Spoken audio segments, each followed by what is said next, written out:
My name is Rebecca Winters, and for the last decade, I've been the invisible foundation holding my family's legacy together.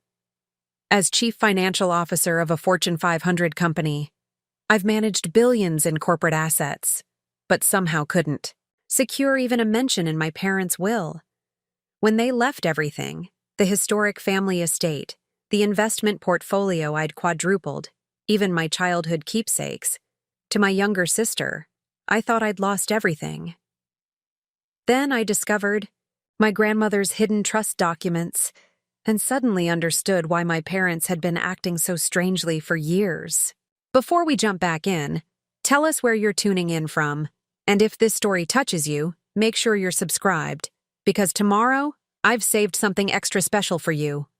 The morning light filtered through the beveled glass windows of my corner office, casting prismatic patterns across the quarterly reports spread before me. Outside, Chicago's financial district hummed with the energy of a Monday morning, but inside my sanctum of spreadsheets and strategy documents, I maintained the focused calm that had become my professional signature. My name is Rebecca Winters, and at 42, I'd carved out the kind of career that business magazines write feature articles about. As Chief Financial Officer of Meridian Global, I managed an international portfolio worth billions, had orchestrated 3 successful corporate mergers, and was regularly shortlisted for most influential women in finance recognitions. The world saw success, stability, and unshakable competence. What no one saw was the complex web of family obligations that had shaped every major decision of my adult life. My assistant's discreet knock interrupted my review of the Asian market's overnight performance. "Ms. Winters, your sister is online too. She says it's urgent." I suppressed a sigh. With Elise, everything was urgent. "Thank you, Miranda. I'll take it." Bracing myself, I picked up the receiver. "Elise? What's happening?" "Becca, finally." My sister's voice carried its familiar note of breathless drama. At 35, Elise still approached life with the expectant enthusiasm of someone who had never encountered a problem that couldn't be solved by someone else. "I've been trying to reach you all weekend." "I was in Tokyo closing the Nakamura acquisition," I replied, resisting the urge to point out that she could have left a message like a normal person. "Is everything okay?" "Mom and Dad want us both at the lake house this weekend. Dad said it's important, something about estate planning and family legacy discussions. They're being super mysterious." I glanced at my calendar, already visualizing the cascade of rescheduling this would require. The executive committee meeting, the quarterly forecast review, the dinner with potential investors, all critical, none easily postponed. "This weekend is difficult, Elise. We're announcing our quarterly earnings on Monday and—" "Oh, come on, Becca," she interrupted, her tone shifting from excitement to practiced disappointment. "It's always work with you. Dad specifically said they need both of us there.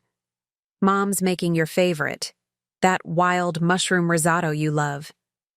The mention of my mother's risotto, a dish she prepared only for special occasions or when she wanted something significant from me, triggered an immediate warning bell.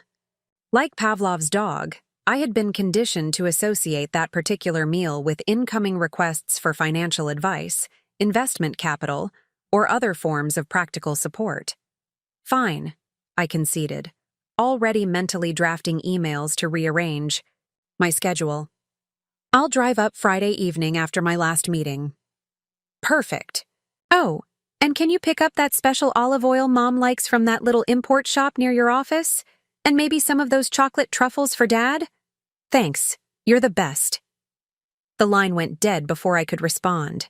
Elise having accomplished her mission without wasting time on pleasantries like "goodbye" or "thank you." I replaced the receiver, noting how familiar this interaction felt.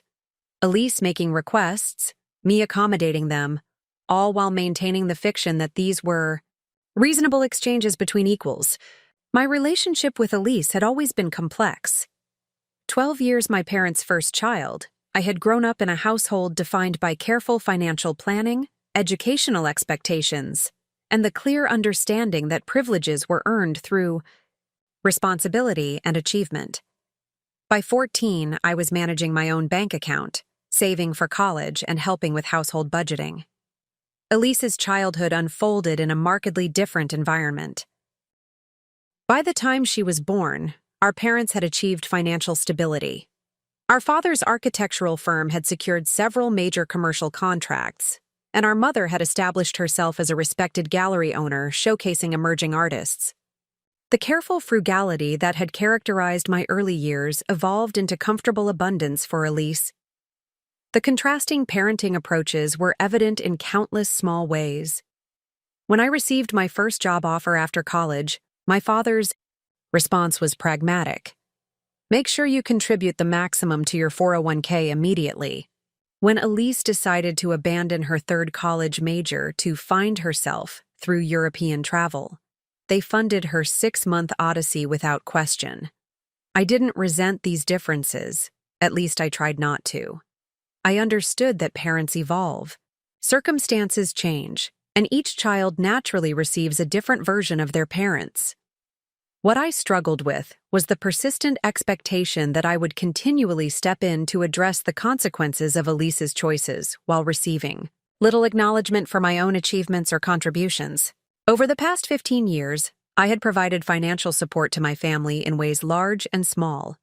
When my parents decided to renovate the lake house in northern Michigan, a 19th-century summer home that had been in our family for 4 generations, I contributed over $300,000 to preserve the historical details while modernizing the infrastructure.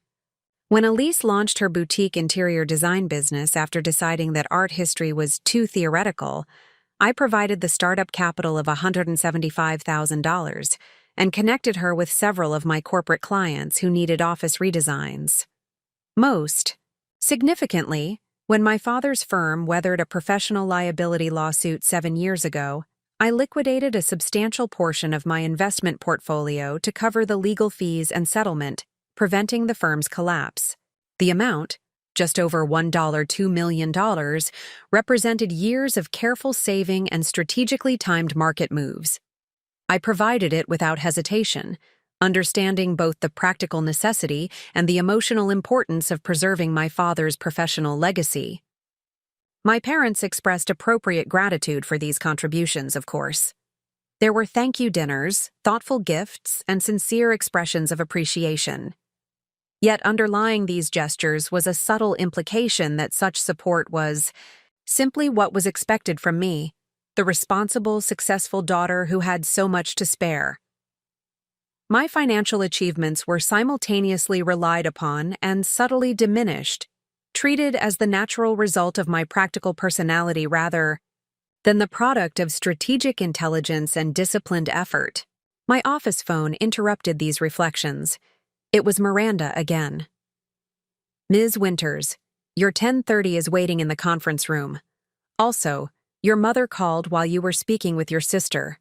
She asked if you could bring those financial planning books you mentioned at Christmas, something about updating their estate documents. Thank you, Miranda. Please tell the Johannesburg team I'll be right there. Estate planning discussions, the lake house, my mother's special risotto, all the elements of what promised to be an uncomfortable weekend were falling into place. I gathered my materials for the meeting, mentally shifting gears from family complexities to international finance, a realm where the rules were at least explicit, the expectations clear, and the outcomes measurable. As I walked toward the conference room, my phone buzzed with a text from my mother. Looking forward to seeing you Friday. Don't forget, we need your financial expertise for some important decisions. Love you. There it was. The familiar pattern. My expertise was needed, my support expected, my weekend plans rearranged. And somehow, as always, I would make it work. I would drive the 4 hours to the lake house after a full day of meetings, arrive with the requested olive oil and chocolates, review whatever estate documents needed my attention, and provide whatever funds were required to address whatever new situation had arisen. Because that was my role. The reliable one, the successful one, the one who could always be counted on to solve problems and provide support without requiring much in return. What I didn't realize, as I strode confidently into that Monday morning meeting, was that the upcoming weekend would shatter this long-established dynamic forever.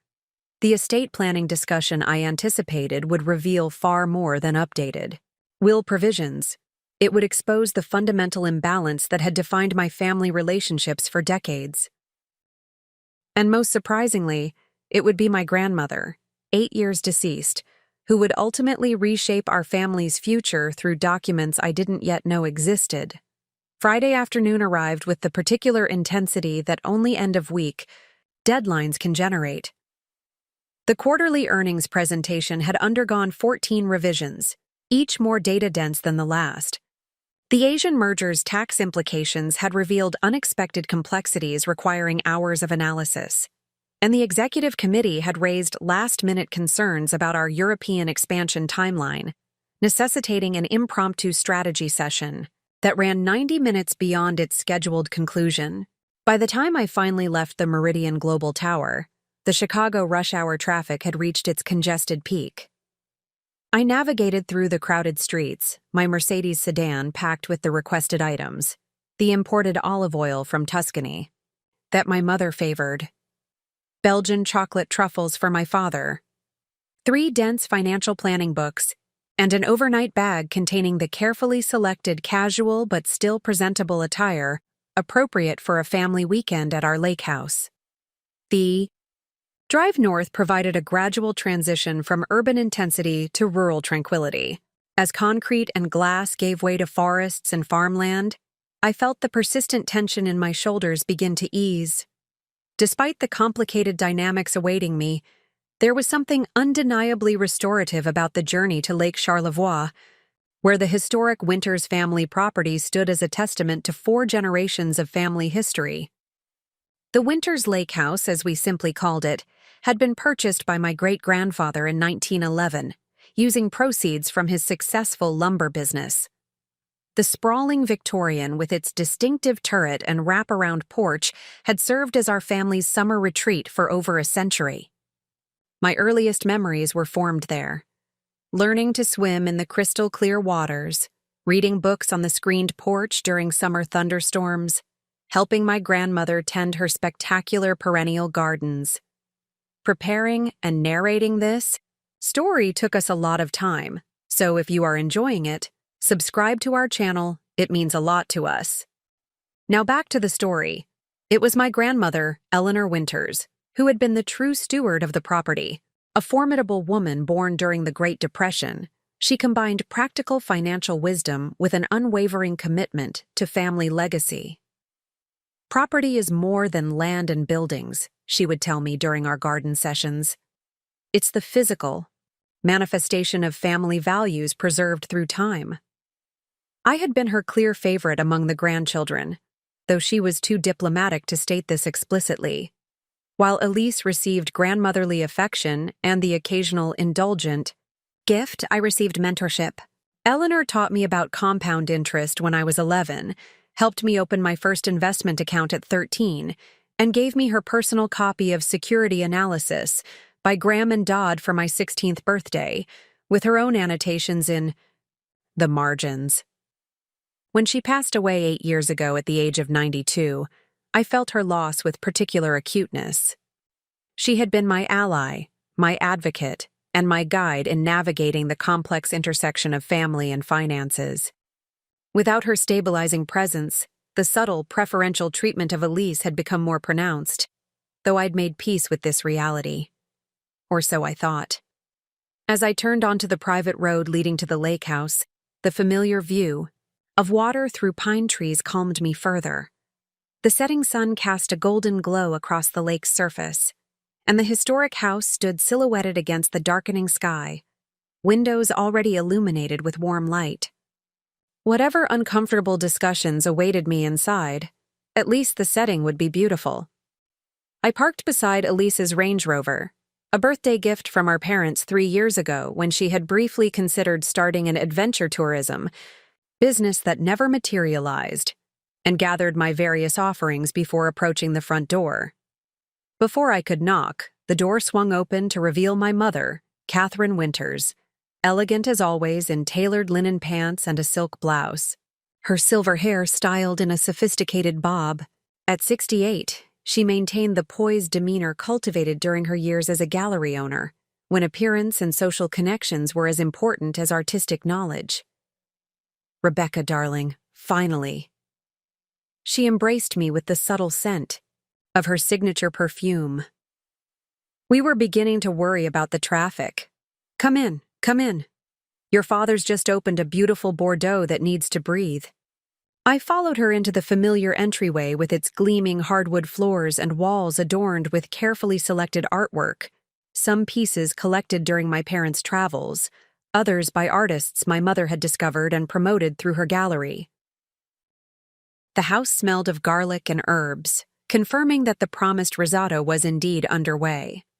In the spacious living room with its wall of windows overlooking the lake, my father stood at the bar cart, decanting wine with the meticulous attention he brought to all tasks. At 70, Richard Winters remained a commanding presence, tall, distinguished, with the confident bearing of a man accustomed to having his architectural designs realized in steel and concrete. He looked up as I entered, his expression warming. "There's my financial wizard," he said, crossing the room to embrace me. "How was the Nakamura acquisition?" "Completed on schedule and under budget," I replied, handing him the box of Belgian truffles. "And the Anderson Tower design? Has the City Planning Commission approved the height variance?" This was our standard greeting ritual: professional accomplishments acknowledged, practical gifts exchanged, family pleasantries deferred in favor of substantive discussion. It was comfortable in its predictability, reflecting the mutual respect that characterized our relationship despite its occasional complications. "Approved unanimously," he confirmed with satisfaction. "Construction begins next quarter." "Rebecca!"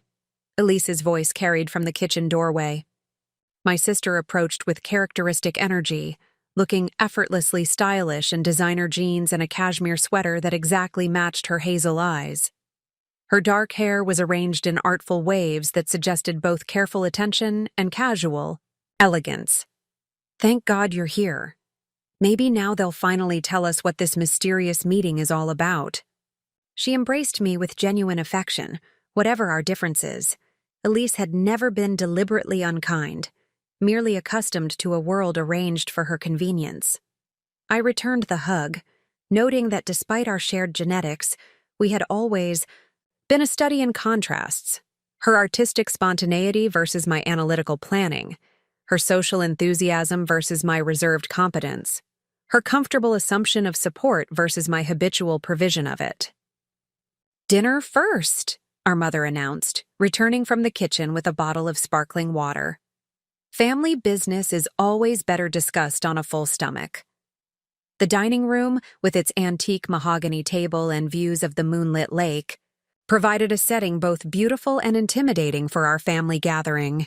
Crystal glasses caught the light from the overhead chandelier, another element I had paid to restore during the renovation, as we settled into our traditional places. The meal progressed with practiced civility. My mother's risotto was indeed exceptional. The wine perfectly complemented the food, and conversation flowed through safe channels of community news, mutual acquaintances, and Elise's latest design project for a local boutique hotel.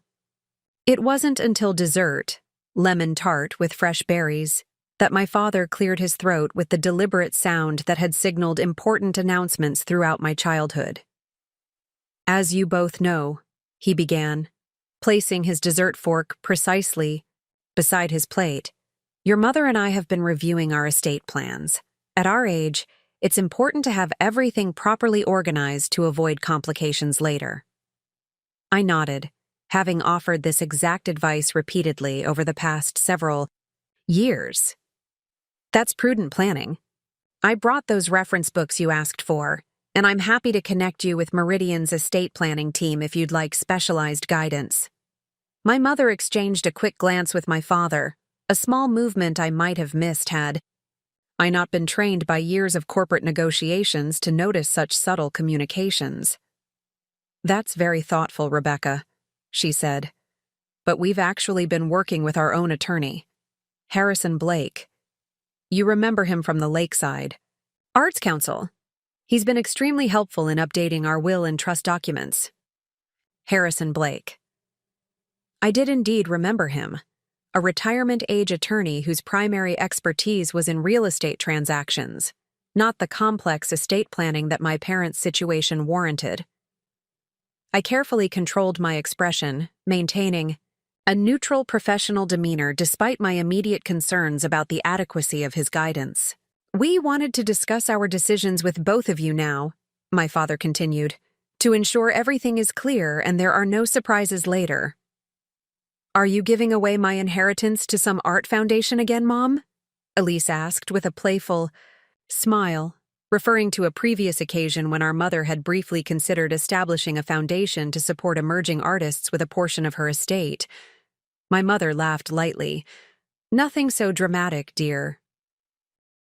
"After careful consideration," my father said, his tone formal and measured, "we've decided that upon our passing, the lake house property and its contents will go to Elise." I maintained my composed expression, waiting for the rest of the estate. Distribution details. What portion would come to me? What specific assets had been designated for which daughter? The momentary silence extended uncomfortably as both my parents looked at me with an expectant tension that suggested they had completed rather than merely begun their explanation. "And?" I finally prompted, setting my dessert spoon beside my half-eaten tart.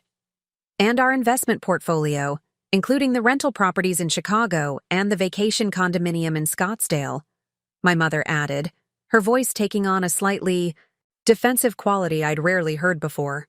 I looked between them, processing the implications of these statements.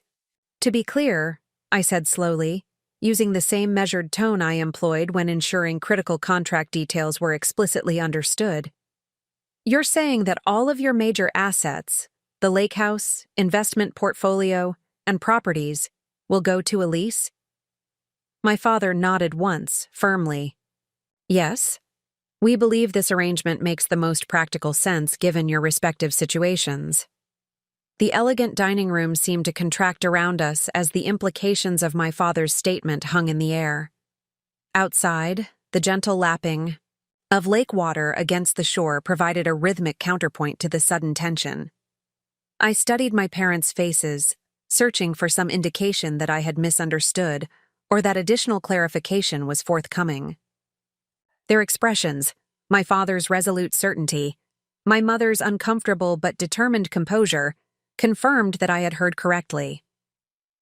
"I see," I finally said, my voice emerging with professional steadiness despite the hollowness expanding in my chest. "And may I ask the reasoning behind this decision?" My father straightened slightly, assuming the authoritative posture he typically reserved for difficult client meetings. "Rebecca, you've built extraordinary financial security for yourself. Your position at Meridian provides not only substantial compensation but also significant retirement benefits and stock options. You own your condominium outright. Your investment portfolio is diversified and robust, and your career trajectory continues to ascend." He paused, his expression softening marginally. "Elise's situation is more precarious. Her design business, while creatively fulfilling, doesn't generate consistent income. She hasn't established significant retirement savings.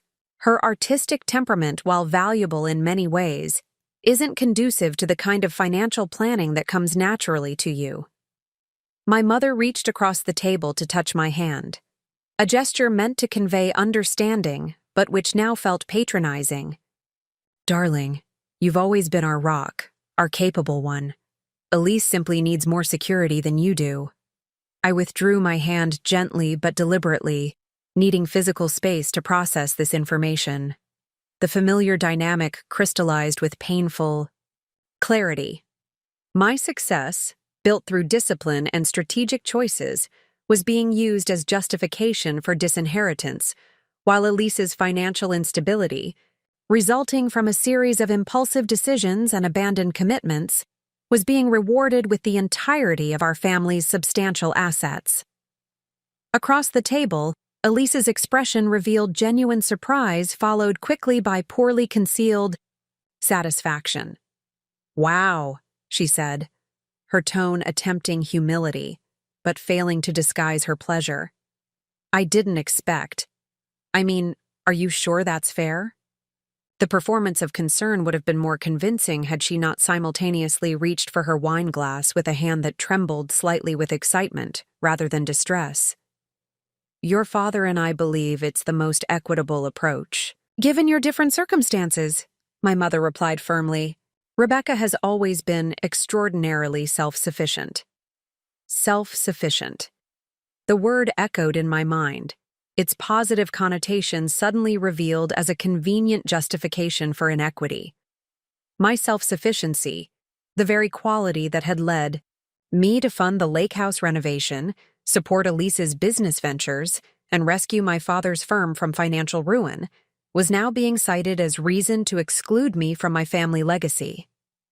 "Just to clarify," I said, employing the precise tone I used when identifying critical omissions in corporate financial reports, "the lake house that I contributed over $300,000 to renovate, the investment portfolio that I helped restructure after the 2008 financial crisis, and the Chicago properties that I identified as potential acquisitions, all of these will bypass me entirely and go directly to Elise?"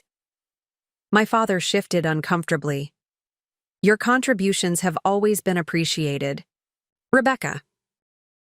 But those were gifts freely given to the family, not investments with expected returns." "I see," I repeated, though what I was seeing with increasing clarity was not just this decision, but the pattern it represented. A lifetime of expected contribution without commensurate recognition or reciprocity.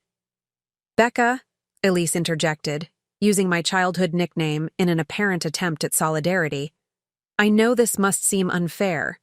If you want, I could sell some of the properties after. You know, and share the proceeds with you."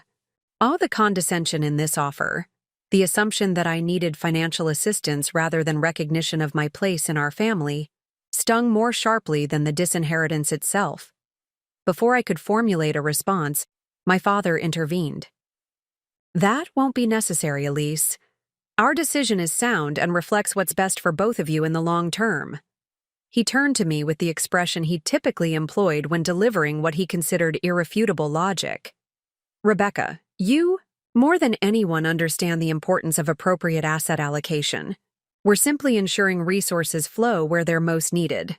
The corporate financial terminology, so incongruously applied to what should have been a deeply personal family decision, crystallized something within me. For decades, I had been viewed primarily as a resource, a reliable source of financial support and practical assistance, rather than as a daughter with emotional needs and legitimate claims to family connection and legacy. "When did you make this decision?" I asked, my voice steady despite the turbulence beneath.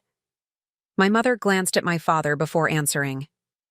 "We've been considering it for several years, but finalized everything last month when Harrison completed the updated documents." Several years. The time frame encompassed countless family gatherings where this significant decision remained unmentioned, numerous occasions when I had provided additional financial support without knowing it would never be acknowledged or reciprocated, regular check-ins about their estate planning where they had solicited my expertise while concealing their intentions. "And when were you planning to inform me of this decision had I not directly asked about the distribution details?" The question emerged with calm precision despite the hurt building behind it. My father's momentary hesitation provided all the answer I needed. They had hoped to avoid explicit disclosure, to maintain my continued support and involvement without transparency about their plans for the future. "We're telling you now," my mother said, her tone suggesting I should be grateful for this belated honesty. We wanted you both to understand our thinking while we're still here to explain our reasoning. I nodded slowly, making a deliberate choice to maintain my composure. Decades of corporate leadership had taught me the strategic advantage of emotional containment, particularly when blindsided. I would not give them the satisfaction of witnessing the full impact of their revelation. "Thank you for your candor," I said, folding my napkin precisely and placing it beside my plate. "If you'll excuse me, I think I need some fresh air." Without waiting for a response, I rose from the table and walked with measured steps through the French doors onto the lakeside deck. The night air carried the scent of pine and water, familiar elements of countless summer evenings that now seemed to belong to a different life entirely. I moved to the railing, gripping the smooth wood my grandfather had originally installed and that I had paid to restore with historically accurate materials. Behind me, I could hear the murmur of continued conversation, my mother's concerned tone, my father's firm responses, Elise's higher-pitched questions. I ignored them, focusing instead on the moonlight creating a shimmering path across the dark water. The lake had witnessed 4 generations of Winter's family history: baptisms, weddings, anniversary celebrations, memorial gatherings after funerals. I had always assumed it would witness future generations as well, including my potential descendants. Now I understood that my branch of the family tree had been effectively pruned, my connection to this place deemed less valuable than my sister's, despite my significantly greater investment in its preservation. Footsteps approached from behind, and I steeled myself for whichever family member had been designated to manage my reaction. To my mild surprise, it was Elise who appeared at the railing beside me, her expression uncharacteristically serious in the moonlight. "I didn't know they were going to do this," she said quietly. "I swear, Becca." I studied her face, trying to determine whether this was genuine sentiment or performative concern. Elise had always been gifted at reading rooms and managing impressions, skills that served her well in design work, but made her emotional authenticity difficult to assess. "Would it have made a difference if you had known?" I asked, keeping my voice neutral. She hesitated, her honesty in that moment more revealing than any response she might have articulated. We both knew the answer. She might have expressed token protest, but would ultimately have accepted the advantageous arrangement without substantive objection.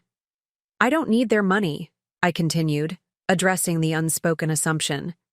"My concern isn't financial security."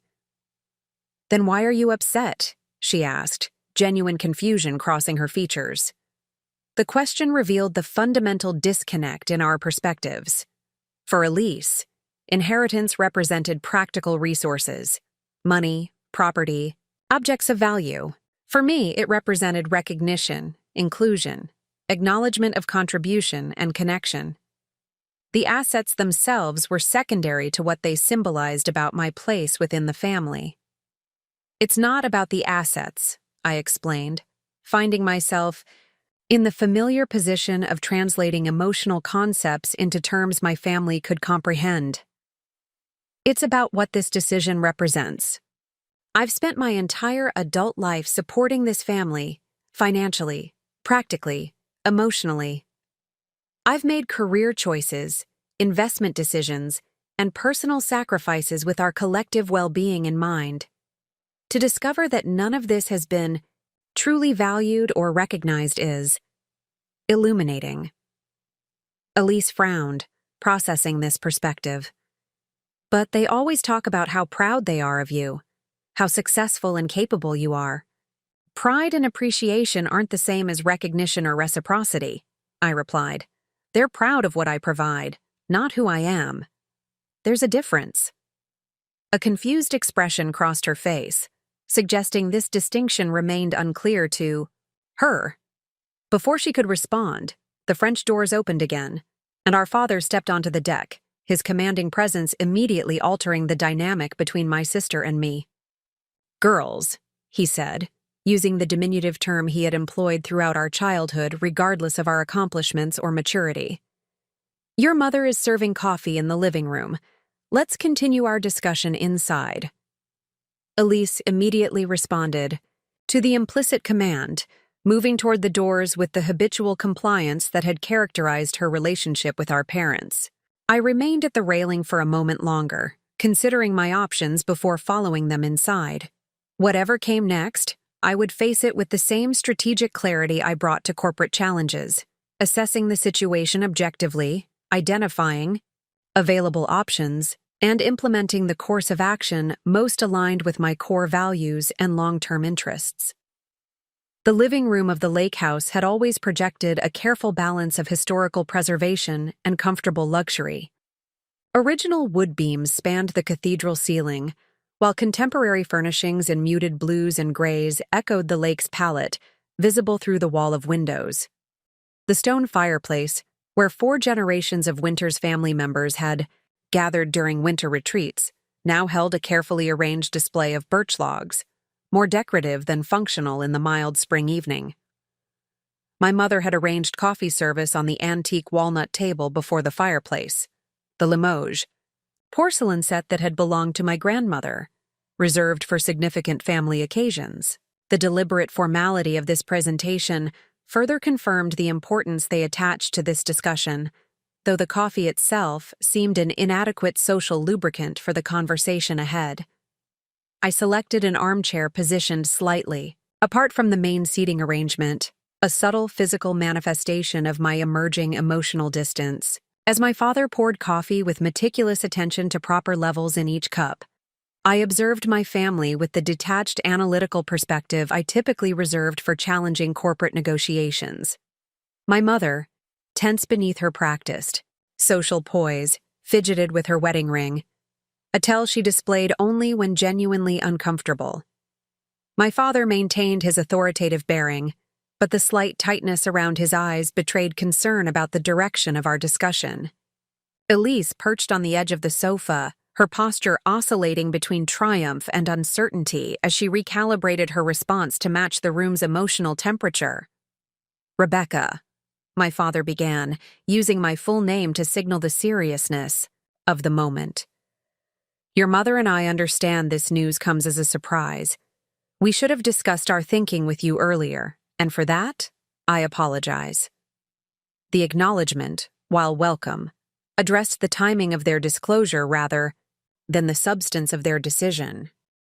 I accepted the coffee cup he offered but did not immediately respond, allowing the silence to create space for additional clarification or elaboration.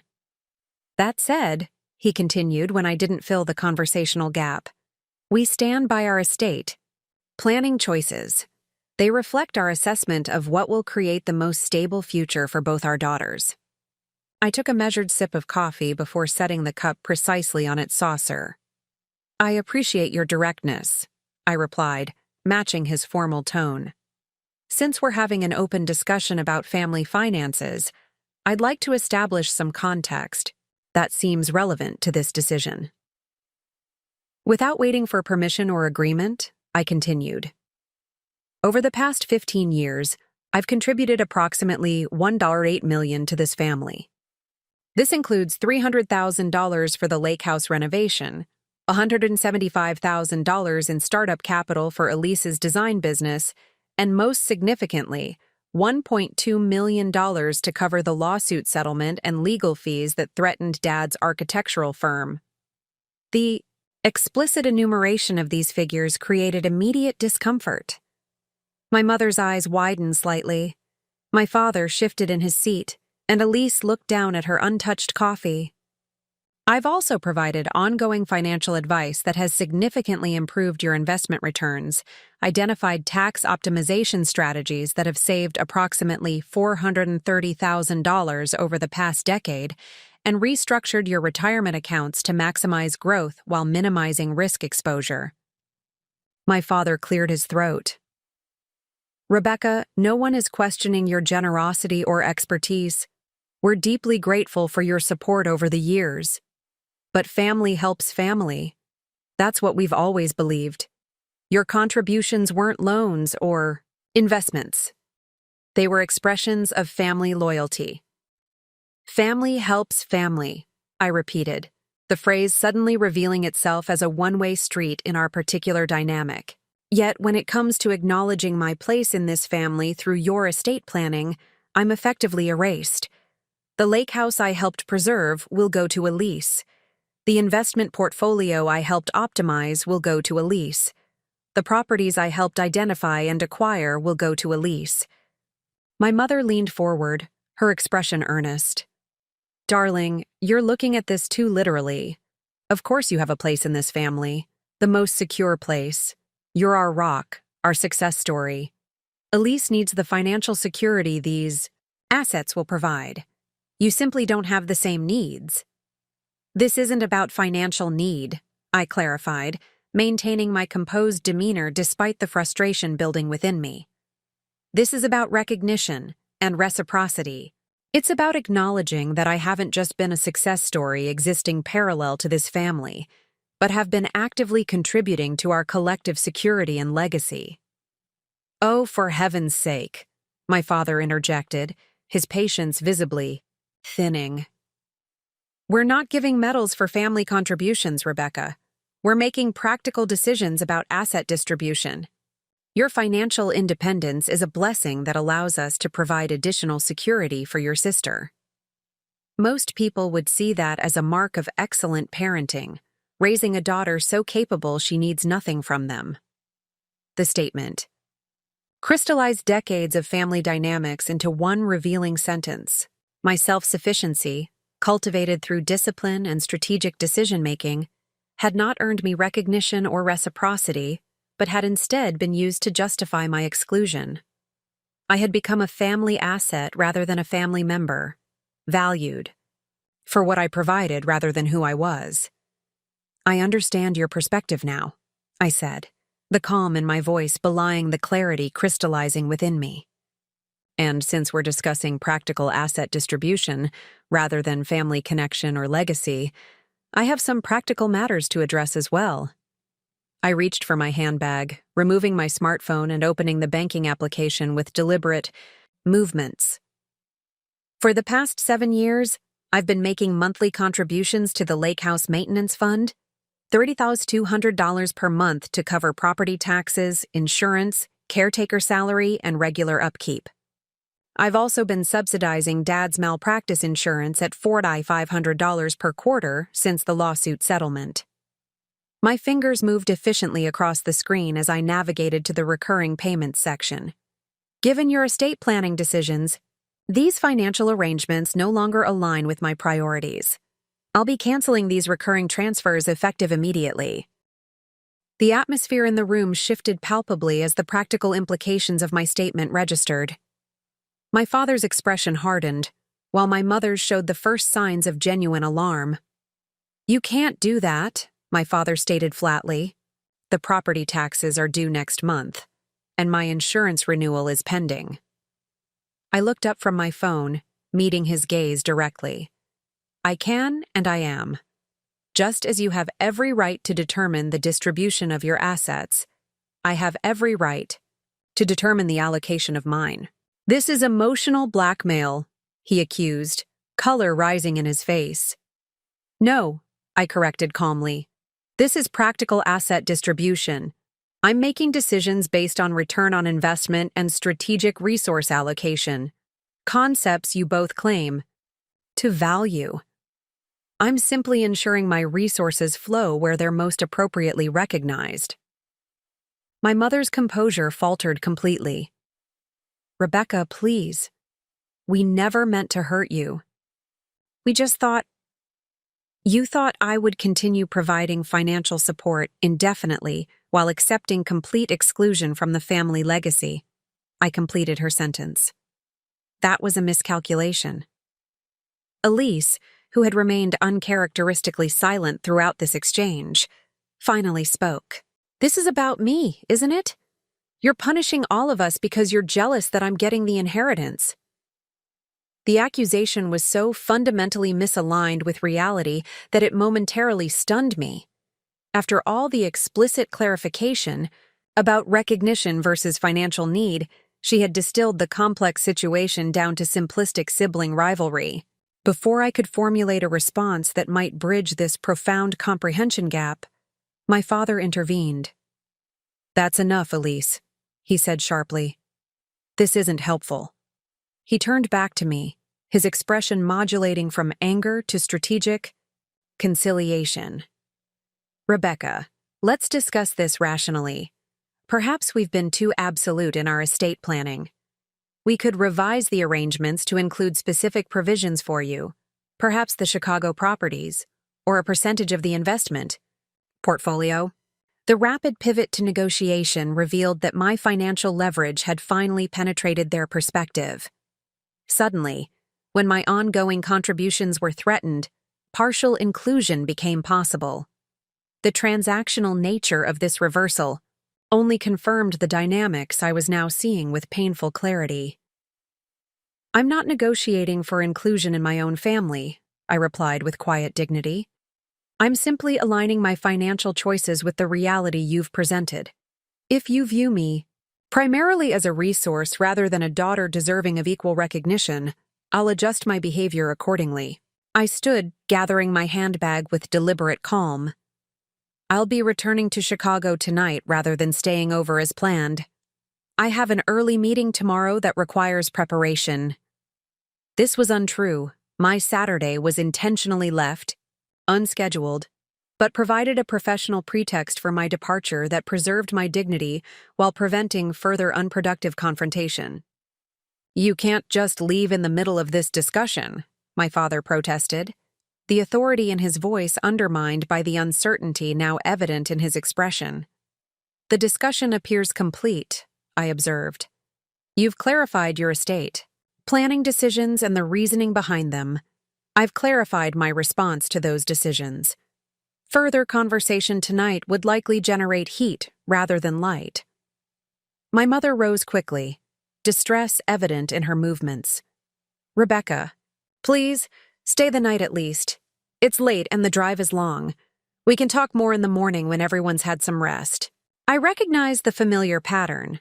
My mother's attempt to postpone difficult conversations in hopes that compliance with social expectations would eventually supersede substantive resolution. This pattern had effectively maintained our family's surface harmony while allowing fundamental inequities to persist unchallenged. "I prefer to leave now," I stated simply. "I'll gather my overnight bag from the guest room." As I moved toward the staircase, Elise followed me into the hallway, her expression conflicted.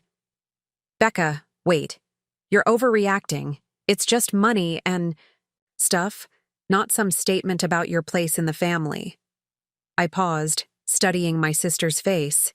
The genuine confusion there confirmed that despite our shared genetics and upbringing, we operated from fundamentally different perspectives on family, value, and recognition.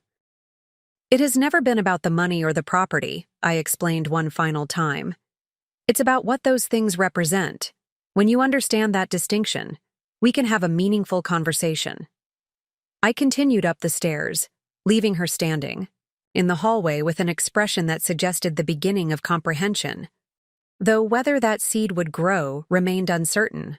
The drive back to Chicago unfolded through darkened landscapes, the highway cutting a ribbon of asphalt through forests and farmland now invisible in the night.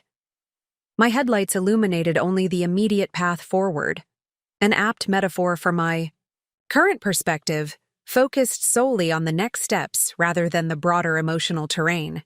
The lake house diminished in my rearview mirror until it disappeared entirely, just as my idealized vision of family connection had receded into a more realistic understanding of my place within that structure.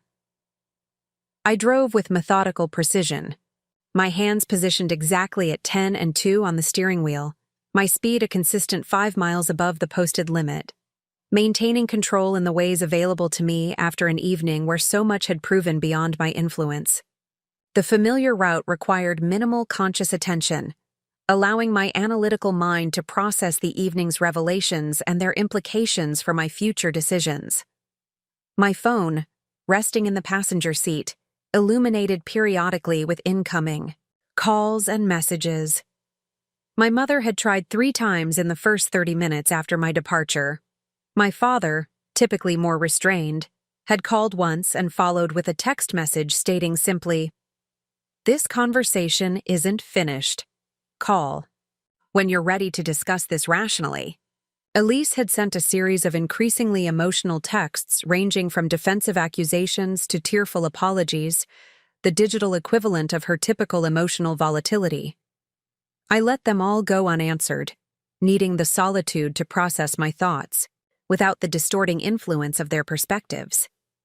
The conversation at the lake house had stripped away comforting illusions about my family relationships, illusions I had unconsciously maintained despite mounting evidence to the contrary. I had believed that my contributions were recognized even if not explicitly acknowledged, that my place in the family legacy was secure even if not frequently discussed, that my value extended beyond my practical utility even if rarely expressed. In emotional terms, the estate planning decisions had revealed the fundamental inaccuracy of these assumptions. I had been measuring family connection through a metric my parents and sister neither recognized nor valued. To them, my security and success justified my exclusion rather than earning my inclusion, my independence rather than representing an achievement to be celebrated had become a convenient rationale for taking me for granted. Chicago's skyline appeared on the horizon around midnight, the familiar constellation of lights offering a strange comfort. Unlike the lake house with its complicated emotional resonance, my downtown condominium represented a space I had created entirely on my own terms, a sanctuary designed around my preferences, maintained with my resources, and free from the complex dynamics of family expectations. The underground parking garage was nearly empty at this hour. I parked in my designated space, gathered my overnight bag and handbag, and took the private elevator to the 38th floor. The silent ascent provided a moment of transition between the emotional turbulence of the evening and the composed solitude of my home space. My condominium, occupying a corner position with views of both the lake and the city, welcomed me with the subtle scent of the fresh flowers my housekeeper refreshed twice weekly. The space reflected my aesthetic preferences: clean architectural lines softened by carefully selected textiles, a neutral palette punctuated by strategic color elements, museum-quality artwork that satisfied both my visual sensibilities and investment criteria. Everything here had been chosen with intentional consideration rather than inherited or imposed. I moved through my evening routine with automatic efficiency, changing into comfortable loungewear, preparing a cup of herbal tea, reviewing priority emails on my tablet. These familiar actions provided a soothing rhythm after the evening's disruption, gradually restoring my equilibrium through their predictable sequence. Settling into the window seat overlooking the lake, a different view of the same body of water that surrounded the family property, I permitted myself to fully acknowledge the emotions I had carefully contained throughout the evening. Disappointment at the explicit confirmation of my second-tier status within the family. Anger at the casual dismissal of my substantial contributions. Grief for the connection I had believed existed but now understood was largely imagined. Most importantly, I recognized the liberating clarity that accompanied these more painful emotions. For years, I had maintained an unbalanced investment in family relationships, consistently providing more than I received while constructing elaborate justifications for this inequity. The estate planning revelation had removed any ambiguity about this imbalance, creating an opportunity for realignment based on accurate perception rather than wishful thinking. As midnight gave way to early morning, I felt a peculiar restlessness that seemed at odds with my physical exhaustion. Something about being in this space, surrounded by evidence of my independent choices and achievements, triggered a memory connection that initially remained just beyond conscious reach. I moved from the window seat to my home office, drawn there by an intuition I couldn't immediately articulate. The office, like every space in my home, reflected precise organization and intentional design. One wall featured built-in shelving containing professional reference materials, industry reports, and financial journals. Another held my awards and credentials, MBA diploma, professional certifications, recognition from industry organizations. The custom-designed desk offered a commanding view of the city while providing efficient access to necessary technologies and resources. A small safe was incorporated into the cabinetry behind my desk, a discreet yet secure location for important documents and valuables. I entered the digital code and opened the reinforced door, initially uncertain what specific item had prompted this midnight investigation. The contents were methodically organized: passport and essential identification documents, certain financial instruments requiring physical documentation, family heirlooms of particular value or significance. My hand moved almost involuntarily to a leather portfolio positioned at the back of the safe, a document case I hadn't reviewed in nearly 8 years. The embossed monogram on its cover read EGW, Eleanor Grace Winters, my grandmother. I extracted it carefully, remembering the day she had given it to me just 3 weeks before her death. "This contains information you may need someday," she had told me, her voice weakened by advancing illness, but her mind still razor-sharp. "Keep it safe and private until circumstances require its review." I had honored her request, placing the portfolio in my safe without examining its contents, trusting her judgment about both the importance of the documents and the timing of their revelation. In the emotional aftermath of her death and the subsequent years of career advancement and family support, I had thought of the portfolio only occasionally, always concluding that the appropriate circumstances for its review had not yet materialized. Now, sitting at my desk in the pre-dawn darkness, I felt a certainty that the time had arrived. The portfolio represented my grandmother's final communication, a message preserved until it could be properly understood and utilized. With careful movements that honored both the physical document and the intention behind it, I untied the leather cord that secured the portfolio and opened its cover. Inside lay several document sets, each in its own labeled folder, organized with my grandmother's characteristic precision. The top folder, marked "Read First" in her distinctive handwriting, contained a letter addressed to me, the heavy cream stationery bearing the date exactly 1 month before her death. "My dearest Rebecca, if you are reading this letter, I must assume that circumstances have forced a difficult recognition regarding your position within our family structure. Knowing both you and the patterns established over generations within the Winters family, I anticipate this recognition involves the painful awareness that your contributions are simultaneously relied upon and undervalued, a paradox I understand intimately from my own experience. The documents contained in this portfolio represent information I have carefully compiled throughout my stewardship of our family's financial and property interests. They include legal instruments, financial records, and historical documentation that may prove relevant to protecting your interests when they inevitably come into conflict with prevailing family dynamics. Of particular significance is the trust document in the blue folder, which I established in 1986 and have maintained with careful amendments over subsequent decades. While Richard and Catherine believe they hold complete authority over the lake, house property, and certain investment assets, the legal reality is considerably more complex. The trust structure places significant limitations on their discretionary control, limitations they have either forgotten or chosen to ignore in their estate planning.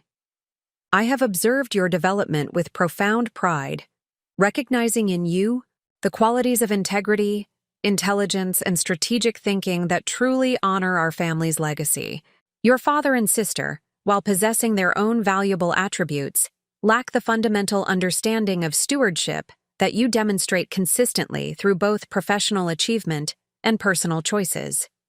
You may wonder why I did not address these matters directly during my lifetime. Experience taught me that premature confrontation often entrenches problematic patterns rather than resolving them. Some recognitions must occur organically to be truly integrated rather than temporarily accommodated.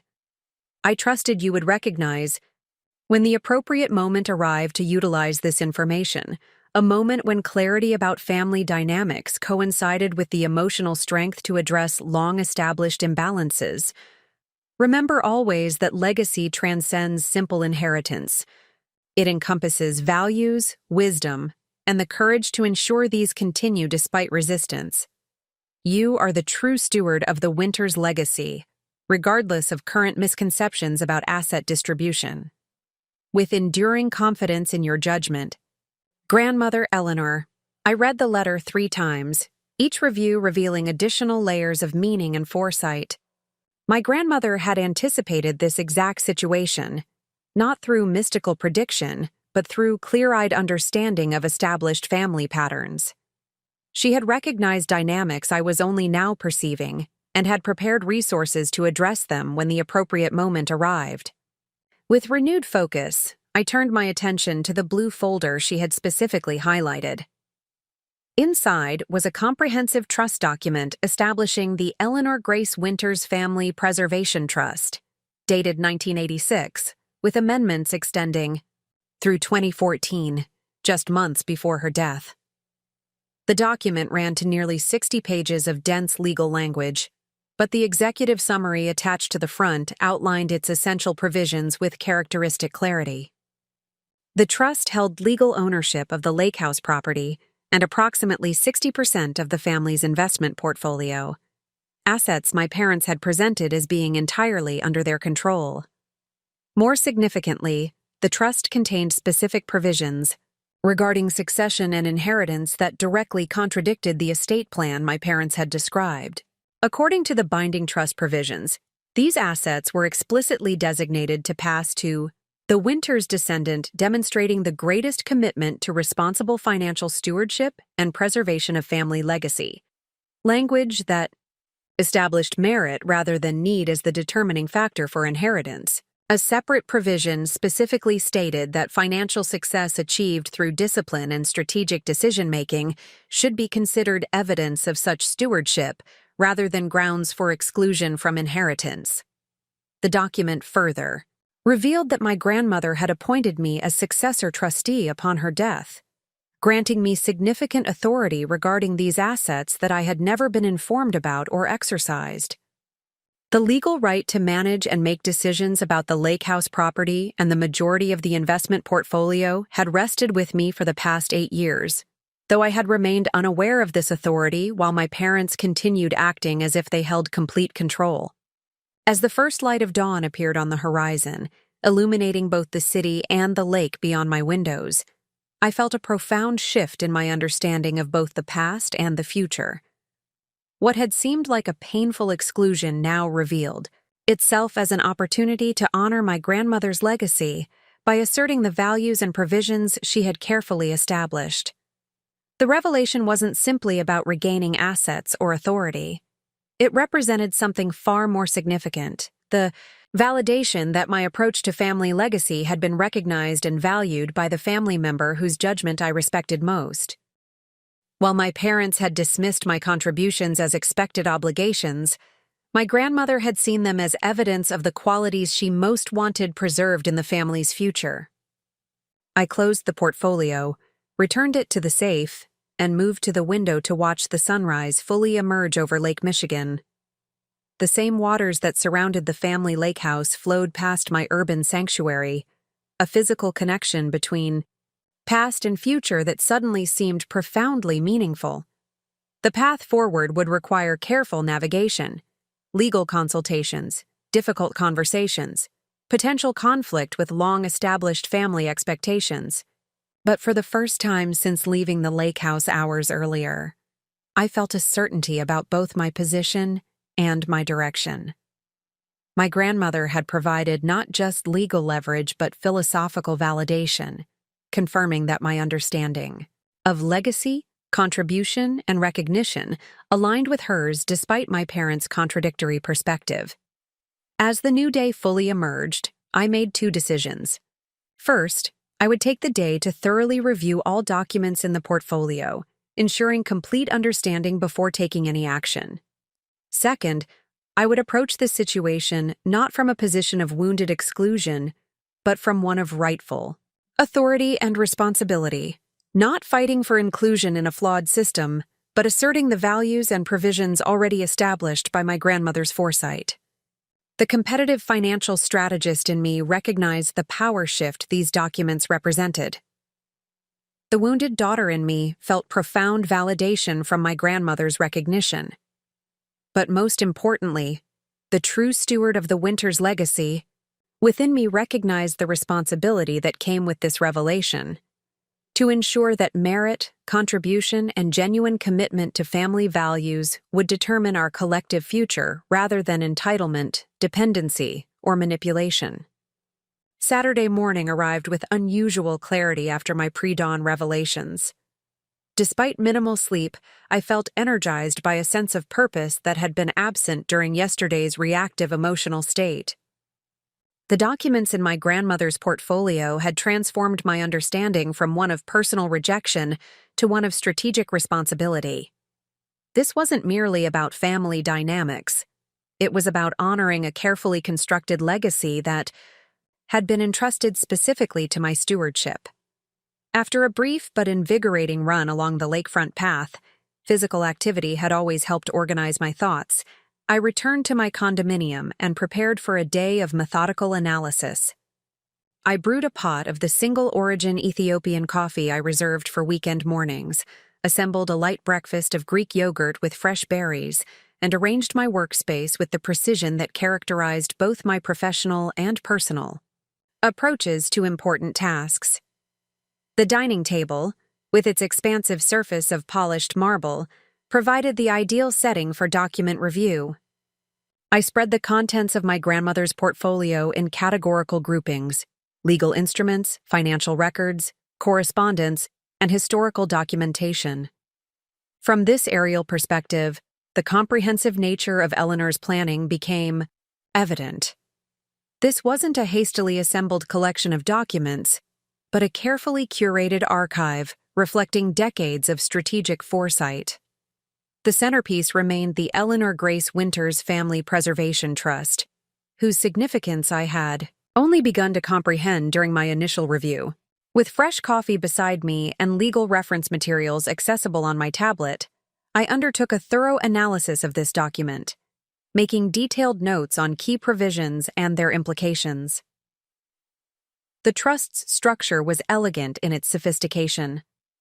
Rather than establishing rigid distribution requirements based on traditional family hierarchies, Eleanor had created a merit-based system that prioritized demonstrated commitment to family legacy over generational position or emotional appeal. The document explicitly defined family legacy to encompass not just financial assets but philosophical values, specifically identifying financial responsibility, ethical decision-making, and genuine contribution to family welfare as the criteria for stewardship. Most significantly, the trust granted the appointed trustee, a position I had unknowingly held for 8 years, substantial discretionary authority regarding both asset management and eventual distribution. This authority included the power to override contradictory estate planning documents created by beneficiaries, specifically in cases where such documents undermined the trust's core preservation objectives. In practical terms, this meant that my parents' decisions to leave all assets to a lease could be legally superseded based on my assessment of which family member best exemplified the stewardship qualities defined in the trust. The document contained specific language addressing exactly this scenario. Should any subsequent estate planning by trust beneficiaries attempt to concentrate assets based on perceived need rather than demonstrated stewardship, the trustee maintains authority to realign distribution according to the merit principles established herein. My grandmother had anticipated not just the general situation, but the specific justification my parents would employ. Additional documentation revealed that Eleanor had funded the trust with the original deed to the lake house property, transferred investment assets valued at approximately $3.7 million in 1986, now worth substantially more, and established a separate maintenance fund specifically for property preservation.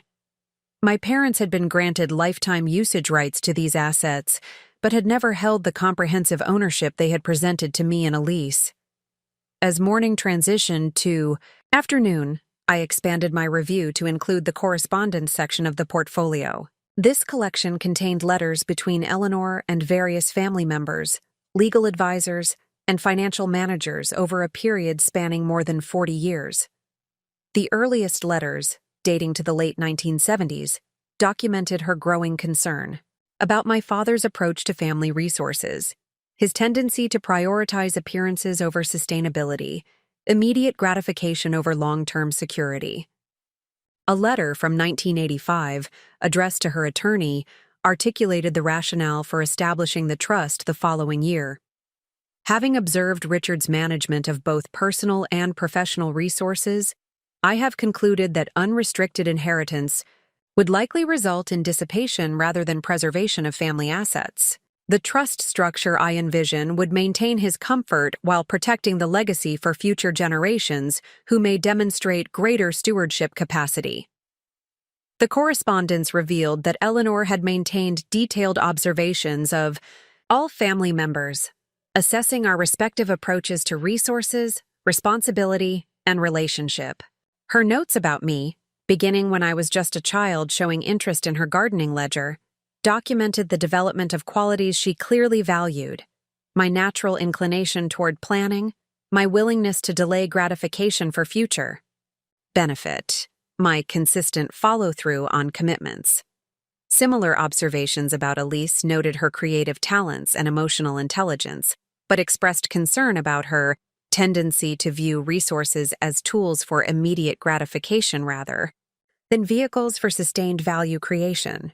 One particularly insightful entry from 2010 observed, Elise displays remarkable ability to inspire affection and generate enthusiasm for her endeavors. However, her pattern of abandoning projects when they require sustained effort suggests limitations. Regarding long-term stewardship responsibilities, the historical documentation section provided context for Eleanor's perspective on family legacy. Records dating back to my great-grandfather's acquisition of the Lake House property in 1911 revealed that each generation had faced its own challenges regarding preservation versus exploitation of family resources. Eleanor's own parents had weathered significant financial hardship during the Great Depression, while maintaining the lake property through strategic sacrifices and creative management, experiences that clearly shaped her philosophy about stewardship and legacy. By late afternoon, I had developed a comprehensive understanding of both the legal instruments at my disposal and the philosophical framework that had guided their creation. What remained was determining how to proceed in a manner that honored both the letter and spirit of my grandmother's intentions. This would require balancing assertiveness with wisdom, authority with compassion, qualities Eleanor herself had exemplified throughout her stewardship. I prepared a fresh pot of tea and moved to the living room, exchanging analytical review for strategic planning. The approaching sunset cast a golden glow across the lake, creating a moment of visual connection with the family property that now held new significance in my understanding. With notebook in hand, I outlined potential approaches for addressing the situation. Option 1 involved immediate legal assertion of my trustee authority, contacting my parents' attorney to inform him of the trust's precedence over their estate, planning and formally notifying my parents of the limitations on their decision-making authority. This approach would establish clear boundaries and correct misconceptions swiftly, but risked creating defensive reactions that might undermine long-term family relationships. Option 2 presented a more measured alternative: scheduling a family meeting with proper preparation, including having the trust documentation professionally presented by a neutral legal advisor. This would provide space for processing the information while establishing the legitimacy of the trust provisions through third-party verification. Option 3 offered a hybrid approach, meeting privately with my parents first to present the information directly, followed by a full family discussion that included Elise once my parents had processed the initial revelation. This would preserve their dignity while still ensuring complete transparency about the actual legal status of family assets. As I considered these alternatives, I recognized that my decision would reflect not just strategic effectiveness, but values implementation. Which approach would best honor both the authority I had been granted and the responsibility that accompanied it? Which would demonstrate the very qualities of stewardship the trust was designed to reward? My mother's name appeared on my phone's screen, interrupting these reflections with her fourth call since my departure from the lake house. After a moment's consideration, I decided to answer, curious whether the night's reflection had generated any evolution in her perspective. "Rebecca," she began, her voice carrying the forced brightness that typically masked anxiety. "I'm so glad you answered. Your father and I have been worried about you driving so late. Did you arrive home safely?" "Yes, several hours ago," I replied, keeping my tone neutral. "I'm fine." "Good, good." Her relief seemed genuine before quickly transitioning to the real purpose of her call. "Listen, darling, about last night. I think we all got a bit emotional. Your father and I have been talking, and we realize we should have approached the estate planning discussion differently." "In what way?" I inquired, neither accepting nor rejecting this partial acknowledgement. "Well, we presented it too absolutely. There's certainly room for adjustments that would include specific provisions for you. Perhaps the Chicago property, as your father suggested, or a portion of the investment portfolio." The negotiation attempt confirmed that nothing fundamental had changed in their understanding. They still viewed the situation as one of discretionary generosity on their part, rather than recognition of equal family standing. More significantly, they remained unaware that the assets they were offering to share were largely not theirs to distribute in the first place. "I appreciate the call, Mom," I said, maintaining my professional composure. "I've had some time to reflect as well, and I believe we need a more comprehensive family discussion about legacy and stewardship." "Oh?" The caution in her voice suggested awareness that my calm response didn't indicate simple acceptance of their adjusted offer. "Yes.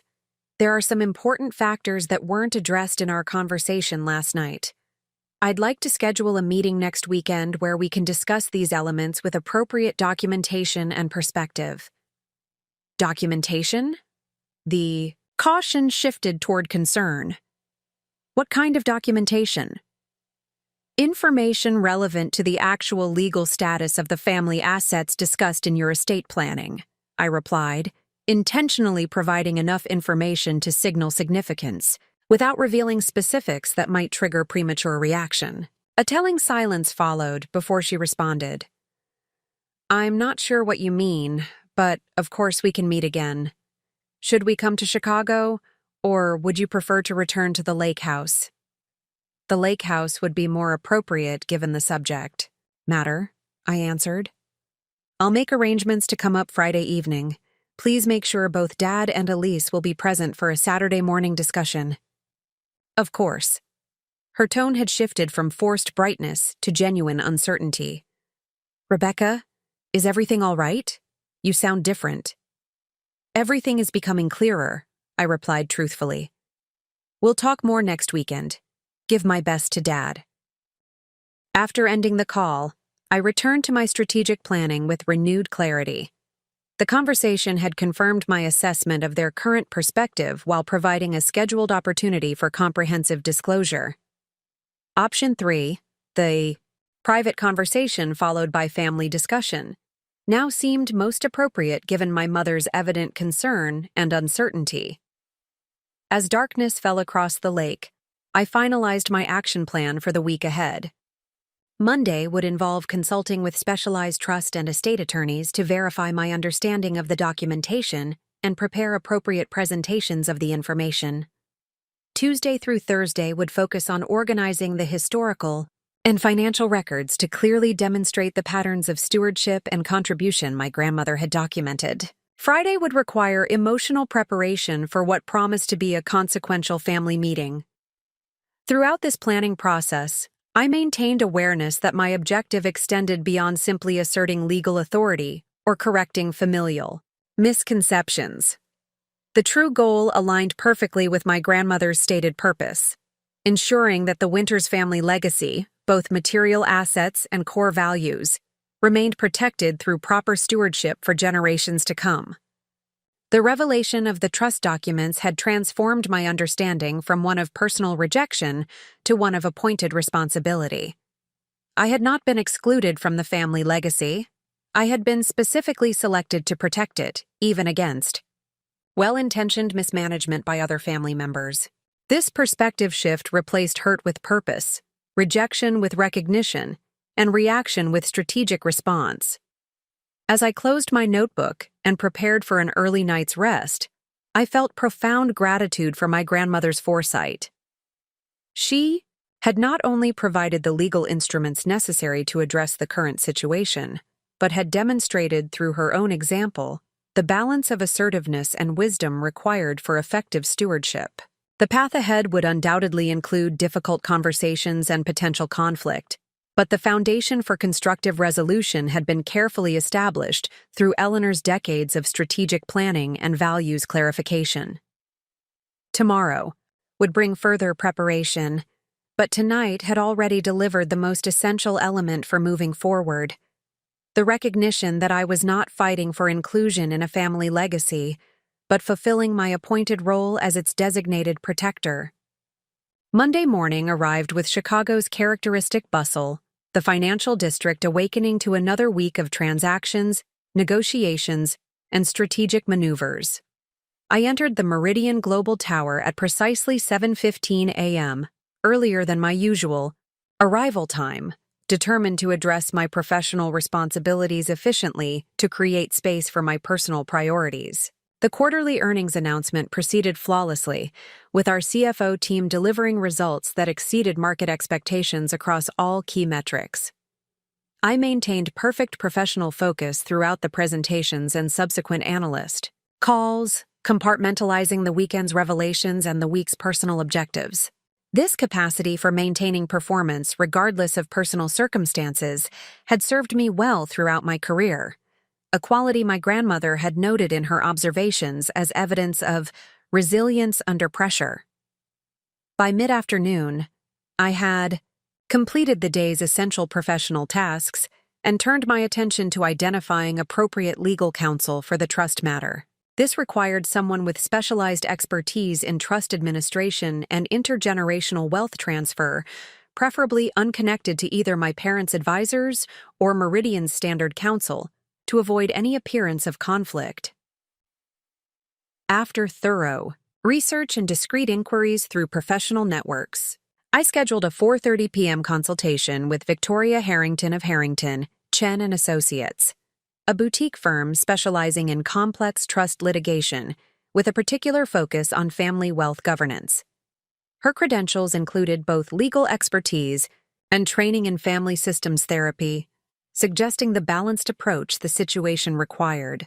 The firm occupied the 23rd floor of a sleek glass tower in Chicago's near North Side, its reception area projecting understated elegance with its muted color palette and museum-quality contemporary art. The space communicated precisely the blend of sophistication and discretion appropriate for handling sensitive family financial matters. Victoria Harrington herself reflected this same balance, a woman in her late 50s with silver-streaked dark hair styled in a precise bob, attired in a tailored charcoal suit that projected authority without ostentation. Her office featured floor-to-ceiling windows with views of Lake Michigan, though the arrangement of her desk prioritized client interaction rather than scenic distraction. "Ms. Winters," she greeted me with a firm handshake. "Thank you for trusting us with this consultation. I've reviewed the preliminary information you provided, but I'd appreciate hearing your understanding of the situation directly." I presented the circumstances with professional concision, beginning with my parents' estate planning announcement and proceeding through my discovery of the trust documentation. Throughout this summary, I maintained factual accuracy while acknowledging the emotional context, recognizing that both elements were relevant to developing an effective approach. "May I review the trust documents?" Victoria asked after absorbing my initial overview. I extracted the blue folder from my briefcase and placed it on her desk, watching as she examined the contents with the methodical attention of an experienced specialist. Her occasional nods and thoughtful hums suggested recognition of both standard provisions and more distinctive elements of my grandmother's approach. After 15 minutes of careful review, including particular attention to the amendments and codicils added over the decades, she looked up with an expression of professional admiration. "This is an exceptionally well-crafted instrument," she observed. "Your grandmother worked with skilled counsel, obviously, but the underlying philosophical framework extends beyond standard legal provisions. The merit-based approach to legacy preservation is relatively uncommon but perfectly valid when properly established, as it certainly has been here." "And my legal standing as trustee?" I inquired, seeking confirmation of my interpretation. "Unequivocal," Victoria confirmed without hesitation. "You were properly appointed as successor trustee upon your grandmother's death. The documentation includes the necessary certificates and filings, though it appears you were never formally notified of this appointment or provided with the administrative guidance typically accompanying such a transition." "That's correct. Until discovering this portfolio Friday night, I had no knowledge of either the trust's specific provisions or my role as trustee." Victoria's expression reflected both professional concern and strategic consideration. "This creates an unusual situation.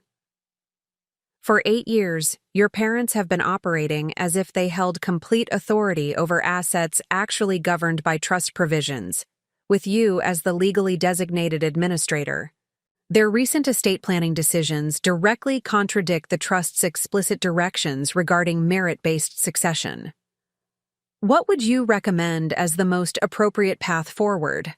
I asked, valuing her expertise while maintaining my own decision-making authority. Victoria considered this question thoughtfully before responding. "From a strictly legal perspective, you could immediately assert your trustee authority through formal notification to all relevant parties. The documentation would support such action without question." She paused, tapping one finger lightly against the trust document. "However, given the family dynamics you've described and the lengthy period during which your trustee role remained unexercised, a more measured approach might better serve both legal and relational objectives." This assessment aligned with my own preliminary thinking. "What specific steps would constitute such a measured approach?" "I would recommend 3 phases," Victoria replied, shifting into strategic planning mode. "First, comprehensive documentation preparation, organizing all relevant trust materials, financial records, and historical documentation into a clear presentation that establishes both legal authority and philosophical purpose. Second, private discussion with your parents prior to the full family meeting, allowing them to process the information without the additional complexity of your sisters' presence. Third, facilitated family discussion with all parties, potentially with both legal counsel and family systems, support present to navigate both technical and emotional elements. Her recommendation closely mirrored my own strategic assessment, providing professional validation of my planned approach. That aligns with my thinking, I acknowledged. I've scheduled a family meeting for this coming Saturday, with plans to arrive Friday evening for preliminary discussion with my parents. An appropriate timeline, Victoria confirmed. This gives us 4 days to prepare comprehensive materials. I would be available to accompany you in an advisory capacity for Saturday's discussion, should you desire professional representation during the disclosure process. We spent the EEI next hour outlining specific preparation requirements, document organization, presentation materials, anticipatory responses to likely objections or concerns. Victoria's experience with similar family wealth transitions proved invaluable, providing insight into typical reaction patterns and effective management approaches. One final consideration, she noted as our consultation concluded. While the legal authorities are clearly established in these documents, the relationship aspects will require equal attention. Your grandmother appears to have understood this balance, Her meticulous legal planning was matched by thoughtful consideration of family dynamics and values transmission. Honoring her legacy means maintaining this same holistic perspective. This observation resonated deeply with my understanding of my grandmother's approach to family stewardship. Eleanor had never viewed legal instruments as mere technical documents, but as frameworks for expressing and protecting core values across generations. My implementation of her carefully constructed plan would require the same integration of technical authority and philosophical purpose. I appreciate that perspective, I replied. The objective isn't simply asserting control, but ensuring appropriate stewardship according to the principles my grandmother established. Victoria nodded with evident approval. Precisely. Many clients in similar situations focus exclusively on the authority component while neglecting the responsibility dimension. Your balanced understanding suggests you're well-positioned to implement your grandmother's intentions effectively. We concluded with arrangements for document preparation, agreement on communication protocols, and scheduling for Saturday's family meeting. As I departed, Victoria offered a final observation. In my experience, these situations ultimately reveal character more than they change it. The trust your grandmother placed in you appears well-founded based on your approach to this challenging circumstance. The validation from this experienced professional provided additional confirmation that my strategic path aligned with both legal requirements and ethical considerations. Driving back to my condominium through early evening traffic, I felt increasing confidence in both my authority and my approach to exercising it.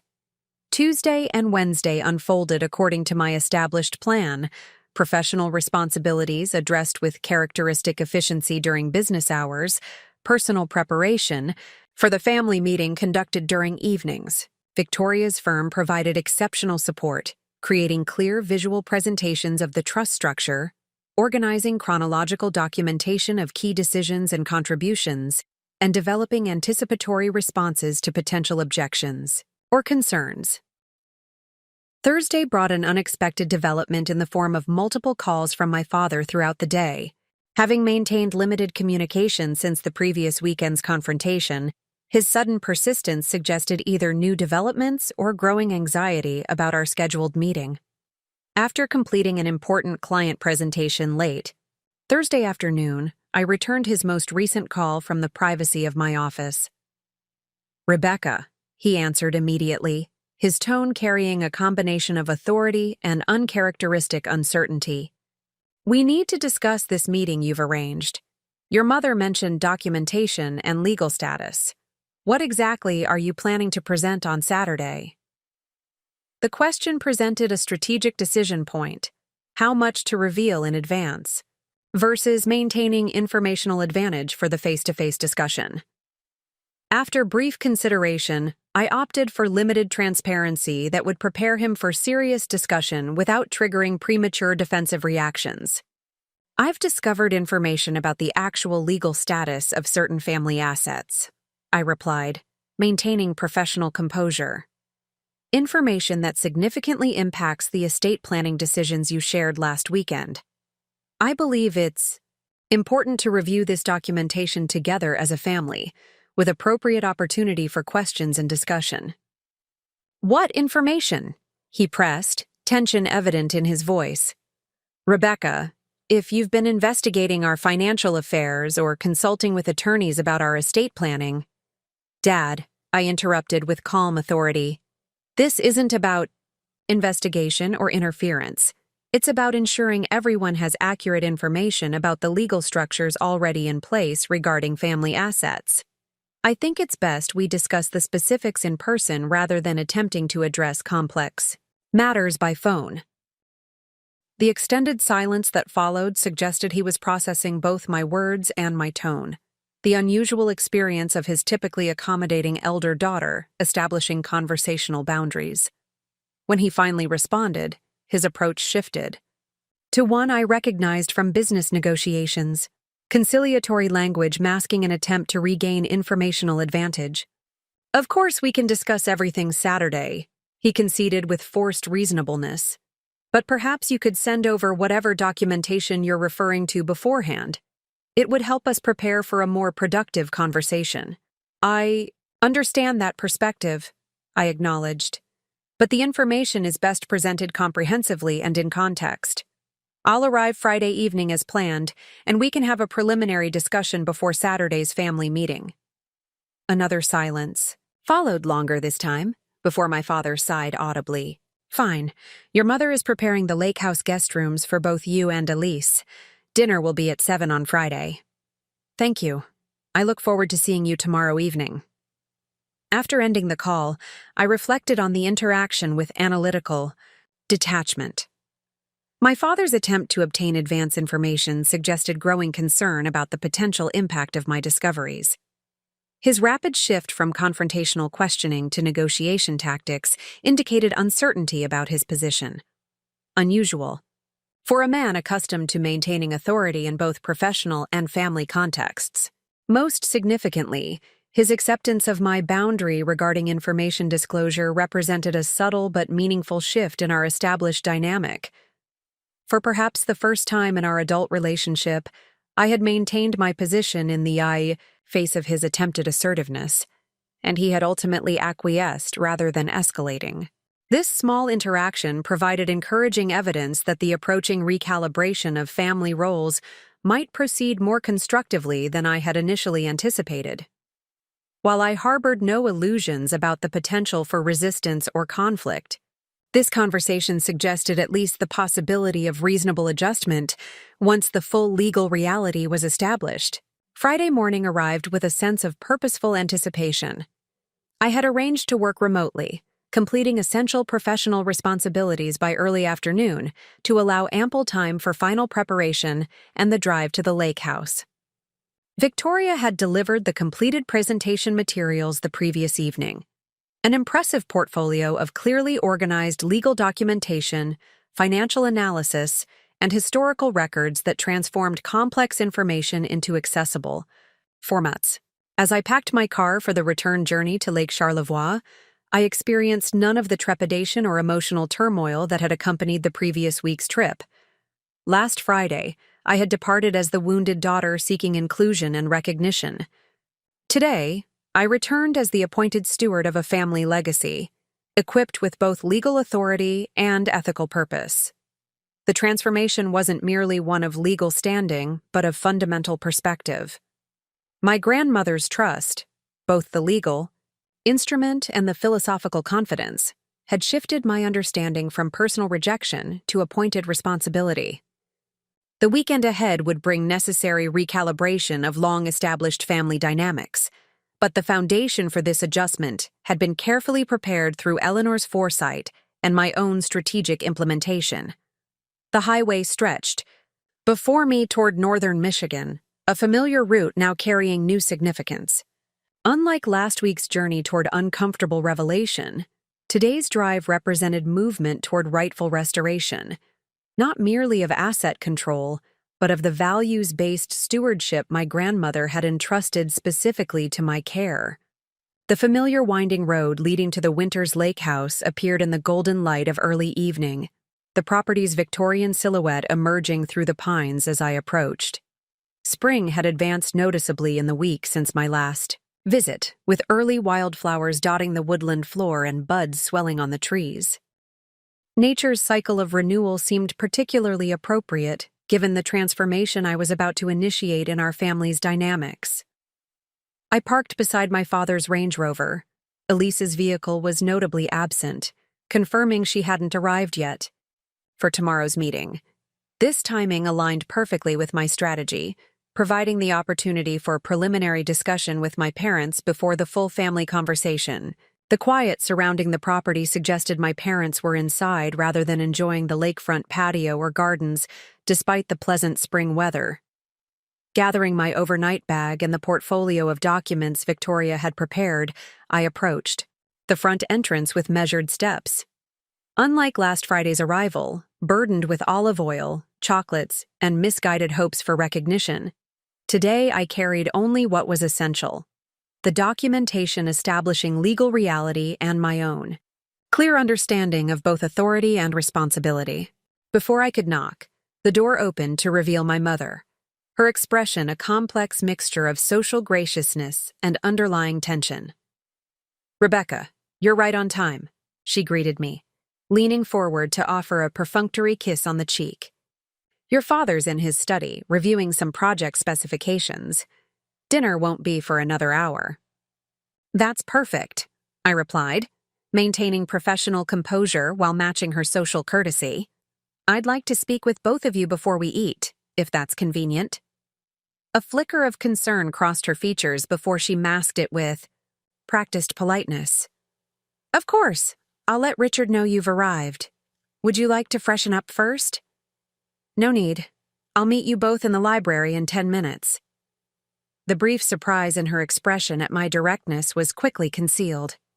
Typically, I would have followed her suggested sequence without question, accommodating family patterns even in small interactions. This subtle assertion of my own priorities represented the first of many recalibrations that would unfold over the weekend. "As you wish. I'll bring some tea," she offered, maintaining the ritualized hospitality that had long served as her mechanism for managing family tensions. The library, with its floor-to-ceiling bookshelves, leather furnishings, and views of both the lake and the gardens, had served as the setting for significant family discussions across generations. My grandfather had announced his retirement here. My parents had revealed their engagement to the family in this room. My grandmother had gathered us all to discuss her cancer diagnosis within these walls. The space carried the weight of family, history, making it the appropriate setting for today's consequential conversation. I placed the document portfolio on the mahogany conference table that occupied one end of the room, arranging materials precisely while awaiting my parents' arrival. The preparation process had a centering effect, allowing me to maintain focus on strategic objectives rather than emotional undercurrents. My parents entered together 7 minutes later, presenting a united front as they had throughout my childhood, whenever addressing significant issues. My father's expression combined curiosity with the subtle defensiveness I recognized from challenging client meetings, his standard response when anticipating potential threats to his authority or position. My mother carried a silver tea service, the formal one reserved for important occasions, her social armor fully deployed. "Rebecca," my father began without preamble, "your mother mentioned you have documentation you want to discuss before dinner. What exactly is this about?" Direct and authoritative, his typical opening when attempting to establish dominance in a conversation. In previous interactions, I would have responded with immediate deference, providing information in the apologetic tone of someone justifying an unusual request. Today required a different approach. "I believe it's best if we all sit down first," I replied calmly, gesturing toward the arranged seating at the conference table. "The information I'm about to share represents a significant development regarding our family assets and governance." My mother's hands trembled slightly as she arranged teacups on the table, a barely perceptible tell that revealed her anxiety despite her composed exterior. My father maintained momentary eye contact, assessing my unexpected assertiveness before nodding once and taking his customary seat at the head of the table. I chose a position directly opposite him, rather than my usual place at the side, a physical repositioning that subtly signaled the shifting dynamic. As my mother finished serving tea with mechanical precision, I opened the portfolio and extracted the executive summary Victoria had prepared, a 3-page document that outlined the essential facts without overwhelming detail. "Last week, after returning to Chicago, I discovered documentation that significantly impacts the estate planning decisions you shared during our dinner," I began, maintaining professional composure while ensuring both clarity and directness. "This documentation reveals that certain family assets, specifically the lake house property and approximately 60% of the investment portfolio, are not actually held in your names, but are owned by the Eleanor Grace Winters family, Preservation Trust, established in 1986. I placed copies of the summary document before each of them, allowing a moment for this initial information to register. My father immediately picked up his copy, eyes narrowing as he scanned the contents with focused intensity. My mother's hand remained on her teacup, her gaze fixed on the document without actually reaching for it, as if delay might somehow prevent the information from becoming real. "This is preposterous," my father stated flatly after reviewing the first page. "The lake house has been in our name since Eleanor's death. We've been paying the property taxes and maintenance costs for years. Actually," I corrected gently, "I've been covering the property taxes and maintenance costs through monthly transfers to the family account. As for the property title, the trust has held legal ownership since 1986, with you and Mom granted lifetime usage rights rather than actual ownership." I extracted the property deed from the portfolio, along with the trust transfer documentation executed in 1986, placing both before him. "You've been operating with apparent authority based on grandmother's decision not to actively contradict your assumptions during her lifetime. However, the legal reality established by these documents is quite different from those assumptions." My father's expression shifted from dismissive to troubled as he examined the property documentation, his extensive experience with real estate transactions allowing him to quickly recognize the legitimacy of the instruments. My mother, finally, reached for her copy of the summary, her movements uncharacteristically hesitant. "This can't be right," she murmured, scanning the document with growing distress. "Eleanor would have told us if she'd placed everything in trust. We discussed estate planning with her many times over the years.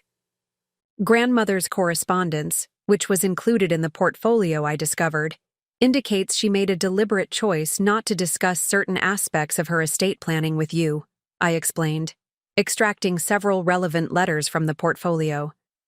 "She believed some recognitions needed to occur organically rather than through premature confrontation." My father set down the property documentation, his expression hardening into the defensive authority I recognized from professional challenges. "Even if this trust exists, and I'm not conceding that point without having our attorney review these documents, what relevance does it have to our current estate planning? Eleanor has been gone for 8 years. "The relevance is fundamental," I replied, maintaining steady eye contact. "According to the trust provisions, which remain legally binding, grandmother appointed me as successor trustee upon her death.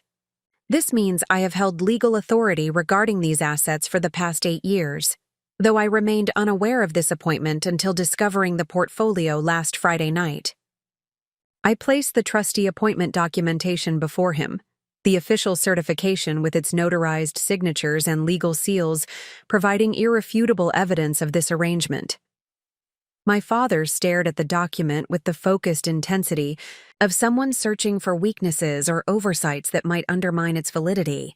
My mother's reaction took a different form, confusion giving way to hurt as the implications registered. Why would Eleanor do this? Why wouldn't she tell any of us about these arrangements? Her letters explain her reasoning quite clearly, I answered, softening my tone slightly in response to her genuine distress. She believed in meritocratic stewardship rather than automatic inheritance. The trust was specifically designed to ensure family assets would be managed according to demonstrated commitment to responsible financial oversight rather than generational position or perceived need. I extracted my grandmother's letter addressed specifically to me, sharing selected passages that articulated her philosophy regarding family governance and asset preservation. As I read her elegant explanation of values-based stewardship and merit-determined succession, my mother's expression shifted from hurt to thoughtful recognition. "That sounds like Eleanor," she acknowledged quietly. She always emphasized responsibility over entitlement. My father, having found no technical flaws in the trustee certification, shifted to his next line of defense.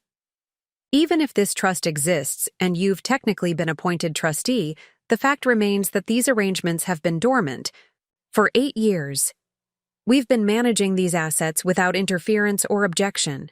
There's established precedent regarding abandoned fiduciary responsibilities. This objection revealed both his quick strategic thinking and his misunderstanding of trust law specifics, an area where Victoria's preparatory guidance proved invaluable. The trust provisions explicitly address trustee notification requirements, I explained, extracting the relevant section. As the document states, responsibility for ensuring proper notification of trustee appointment rests solely with the appointing authority or designated legal representative. In this case, that would have been grandmother's estate attorney, Harrison Blake. My father's expression changed subtly at the mention of this name, recognition mingled with sudden understanding.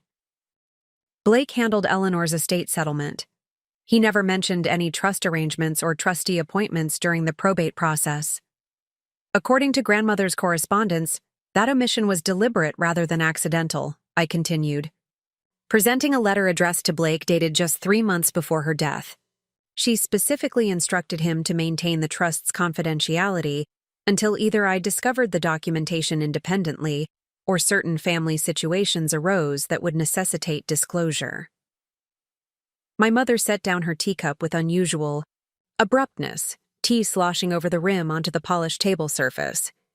So all these years, while we've been making decisions about family properties and investments, believing we had full authority to determine their future distribution, we've actually had no legal standing at all. Not exactly, I clarified, wanting to be precisely accurate despite the temptation to allow their misconception to stand uncorrected. You've had legitimate usage rights and certain decision-making authorities regarding day-to-day management. What you haven't had is disposition authority, the legal right to determine ultimate ownership or distribution through your estate planning. My father pushed back from the table slightly, a physical manifestation of his attempt to create psychological distance from information that fundamentally disrupted his understanding of family power dynamics. And I suppose Eleanor's trust specifies that everything should go to you instead of Elise. How convenient that you've discovered documentation that directly contradicts our estate decisions in your favor.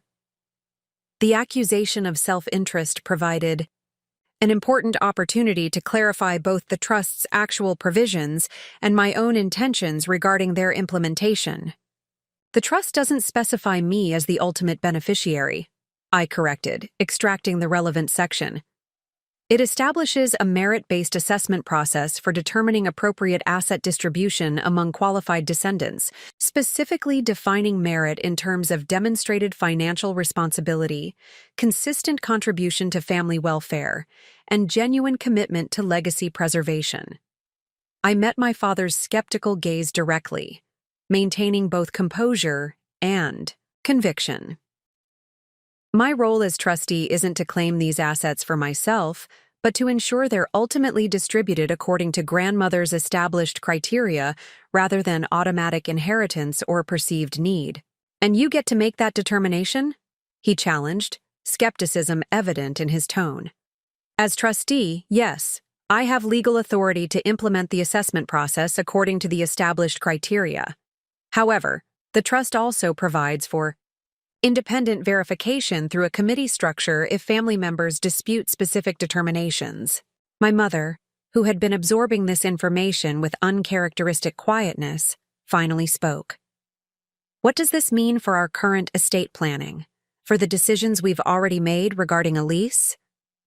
It means those decisions apply only to assets actually held in your names rather than trust property, I explained gently.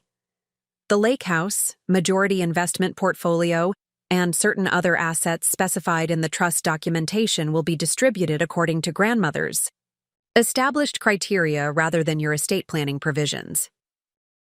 The implications settled heavily in the room as both my parents processed this fundamental recalibration of their understanding. My father's expression reflected calculation, the rapid assessment of options and potential counter-strategies that characterized his approach to professional challenges. My mother's revealed genuine distress as cherished assumptions dissolved in the face of documented reality. I'll need our attorney to review all of this documentation, my father finally stated, reasserting authority through procedural requirements. Of course, I agreed readily. I've prepared complete copies of all relevant documents for professional review. Additionally, I've arranged for Victoria Harrington, a trust specialist from Chicago, to join us for tomorrow's family meeting to address any technical questions about trust provisions or implementation requirements.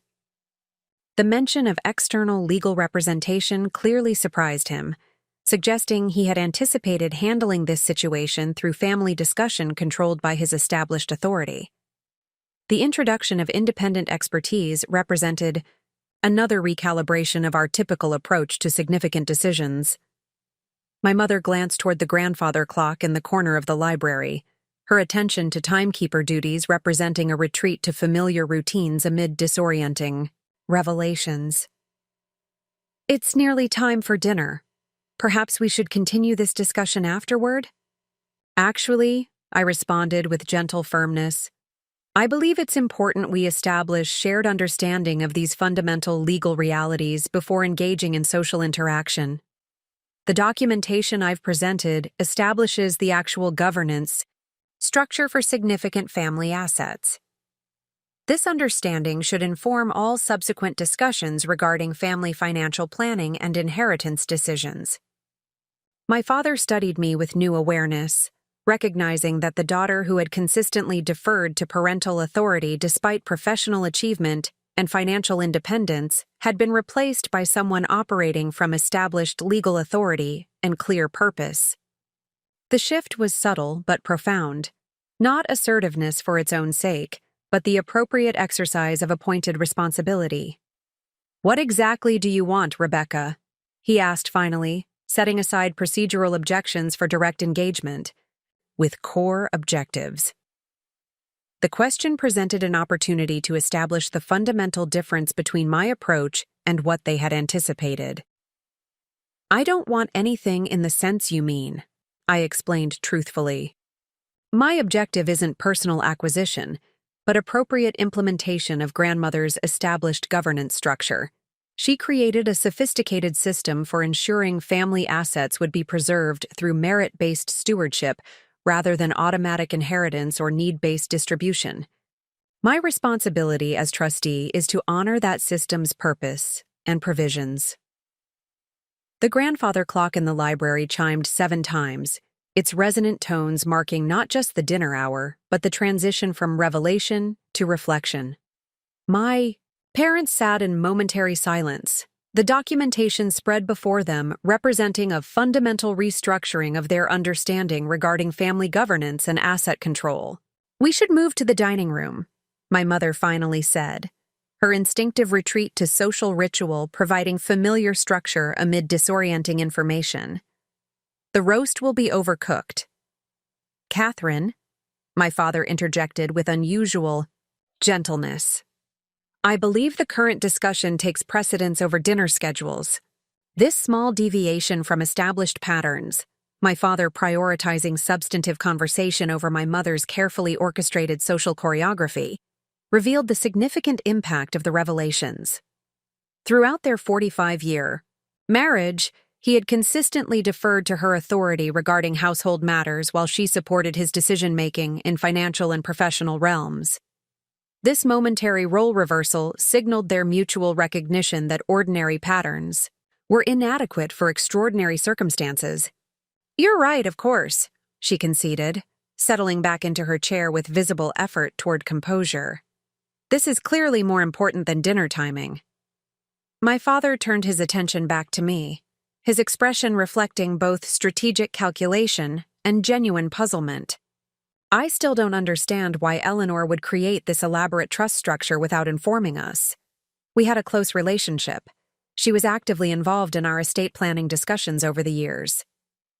The question revealed an important gap in his understanding, one I could now address with the historical context provided by my grandmother's correspondence.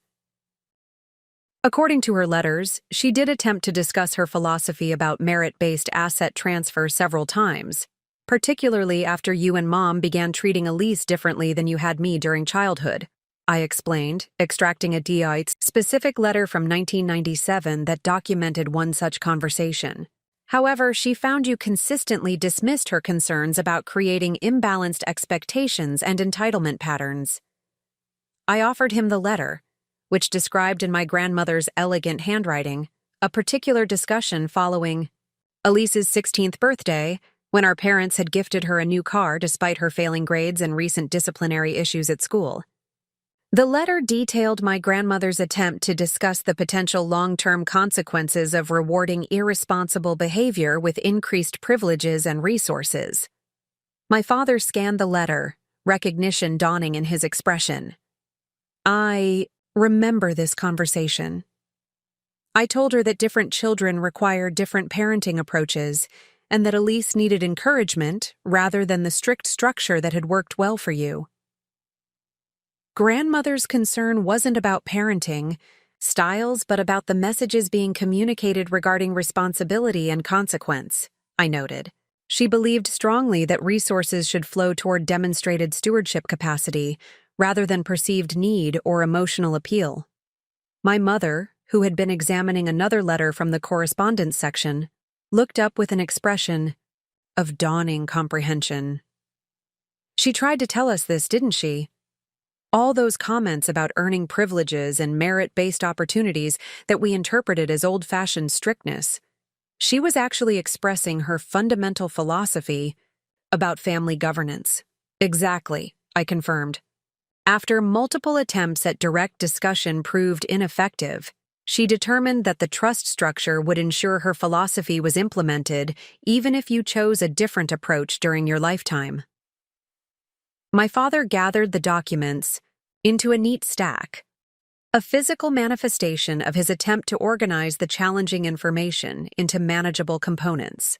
So what happens now? What specifically does this mean for our current situation and plans? The question represented important progress, moving from resistance and disbelief toward practical engagement with the new reality. I recognized this transition as an opportunity to establish constructive dialogue rather than adversarial positioning. Several things need to happen, I explained, drawing on Victoria's strategic guidance regarding implementation sequence. First, formal acknowledgement of the trust's existence and provisions, something we're addressing through this discussion and tomorrow's family meeting. Second, comprehensive review of trust assets and status after 8 years of inadvertent non-compliance with certain administrative requirements. Third, development of a forward-looking governance approach that honors both the letter and spirit of grandmother's established framework. And our estate planning decisions regarding Elise? My mother asked, returning to her central concern. Those decisions remain valid for assets actually under your control, which include your personal accounts, the Scottsdale condominium, and approximately 40% of the investment portfolio, I clarified. For trust assets, distribution will ultimately be determined according to grandmother's established criteria rather than perceived need or automatic inheritance. My father leaned forward slightly, his expression shifting from defensive to analytical. These criteria, demonstrated financial responsibility, contribution to family welfare, commitment to legacy preservation, they're somewhat subjective, aren't they? Who determines how these qualities are measured or compared? The question revealed his strategic mind engaging with the governance framework rather than simply rejecting its existence, another positive development in the conversation's evolution. The trust provides specific assessment methodologies including quantitative metrics and qualitative evaluation procedures, I explained, extracting the relevant section from the documentation. Financial responsibility is measured through concrete factors like debt-to-income ratios, consistent savings behaviors, and evidence-based decision-making. Family contribution encompasses both financial support and non-monetary investments in family welfare. Legacy preservation includes both material maintenance of family assets and philosophical alignment with core values. As I outlined these measurement approaches, I observed subtle shifts in both my parents' expressions, Recognition dawning that these weren't arbitrary or manipulable criteria, but comprehensive assessment frameworks designed to identify genuine stewardship capacity. "And if we disagree with your assessment as trustee?" my father inquired, exploring potential limitations to my authority.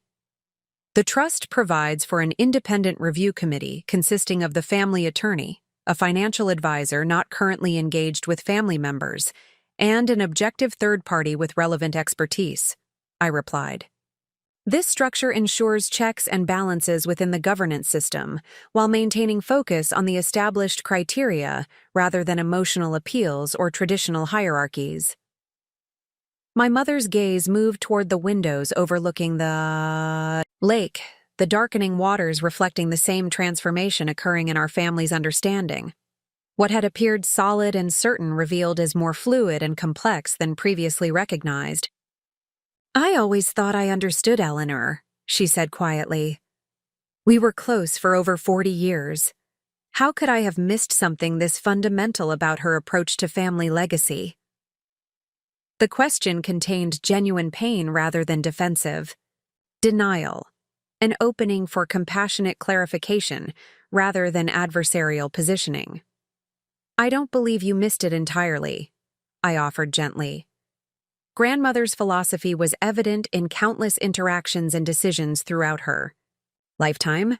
What might have been less visible was her determination to ensure this philosophy survived beyond her personal influence through structured governance rather than mere suggestion or example.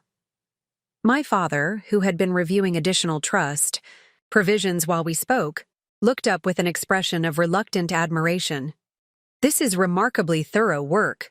The trust anticipates virtually every potential objection or circumvention attempt, with specific countermeasures and enforcement mechanisms. It's essentially litigation-proof." His assessment, coming from someone with extensive experience in complex property transactions and legal structures, represented significant validation of the trust's technical soundness. More importantly, his tone suggested transition from resistance toward recognition, the beginning of acceptance regarding the new governance reality.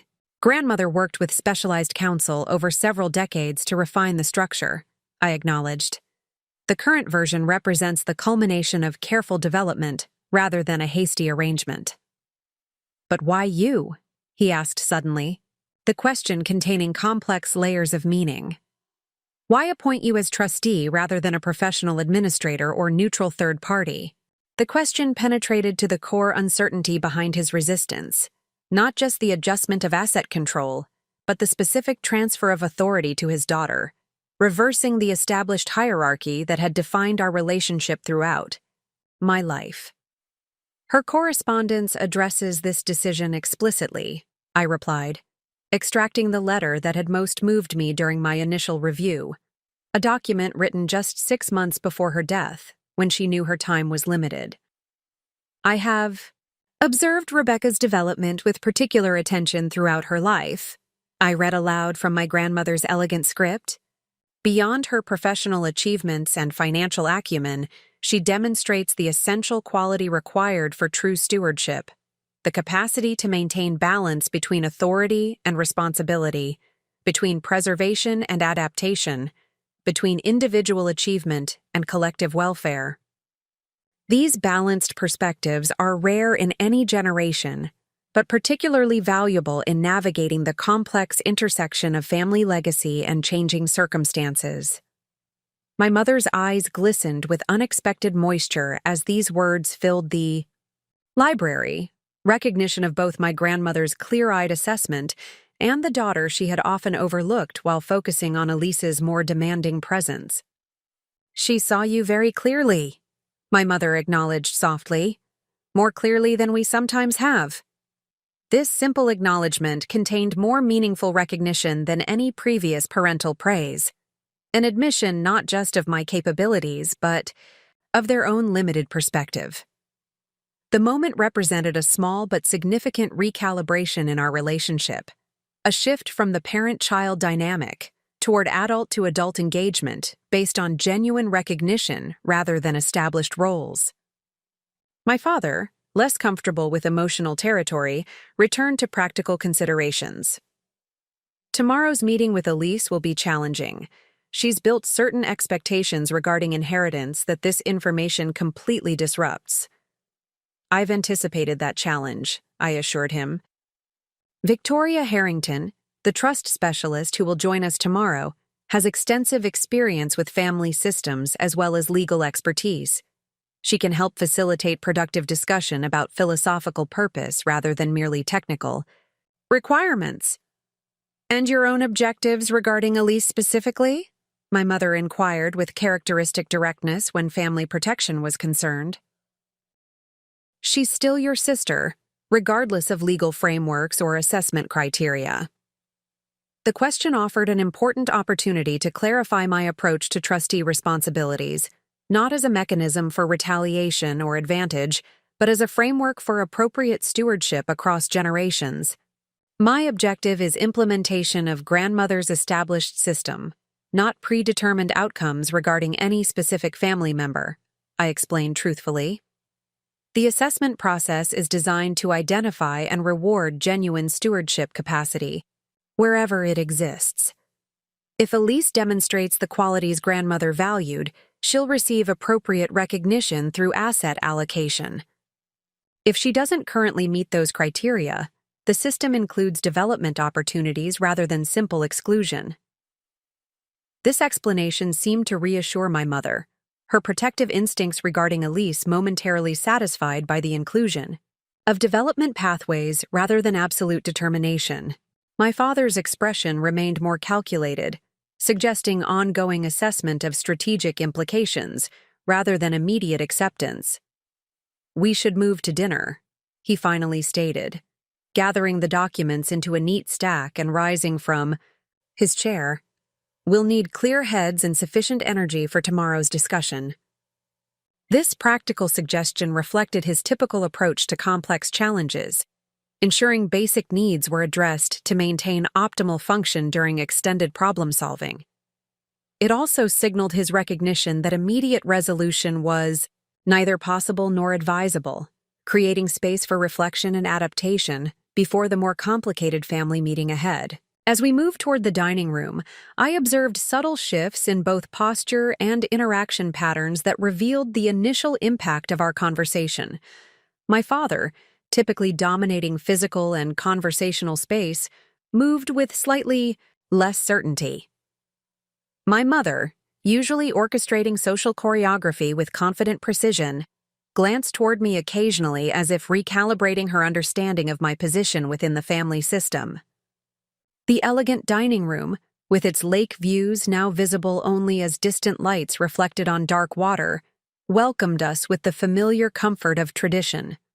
Fine china, crystal glassware, silver candlesticks casting warm light across the polished mahogany table.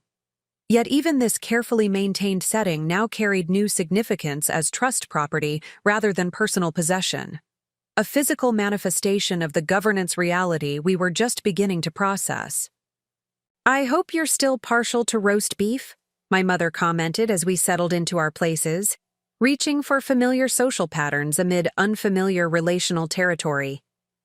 Some preferences remain consistent despite changing circumstances, I replied with a small smile, accepting her attempt at establishing momentary normalcy through shared family history. As my father poured wine with characteristic precision, his gaze met mine with newfound awareness, not just of my trustee authority, but of the underlying qualities that had prompted my grandmother's selection. For perhaps the first time in our adult relationship, he was seeing me not as his achievement-oriented daughter, but as Eleanor Winter's chosen successor, entrusted with preserving a legacy that transcended individual preferences or immediate circumstances. To Eleanor, he said unexpectedly, raising his glass in a toast, who clearly saw further than the rest of us. Up next, you've got 2 more standout stories right on your screen. If this one hit the mark, you won't want to pass these up. Just click and check them out. And don't forget to subscribe and turn on the notification bell so you don't miss any upload from us.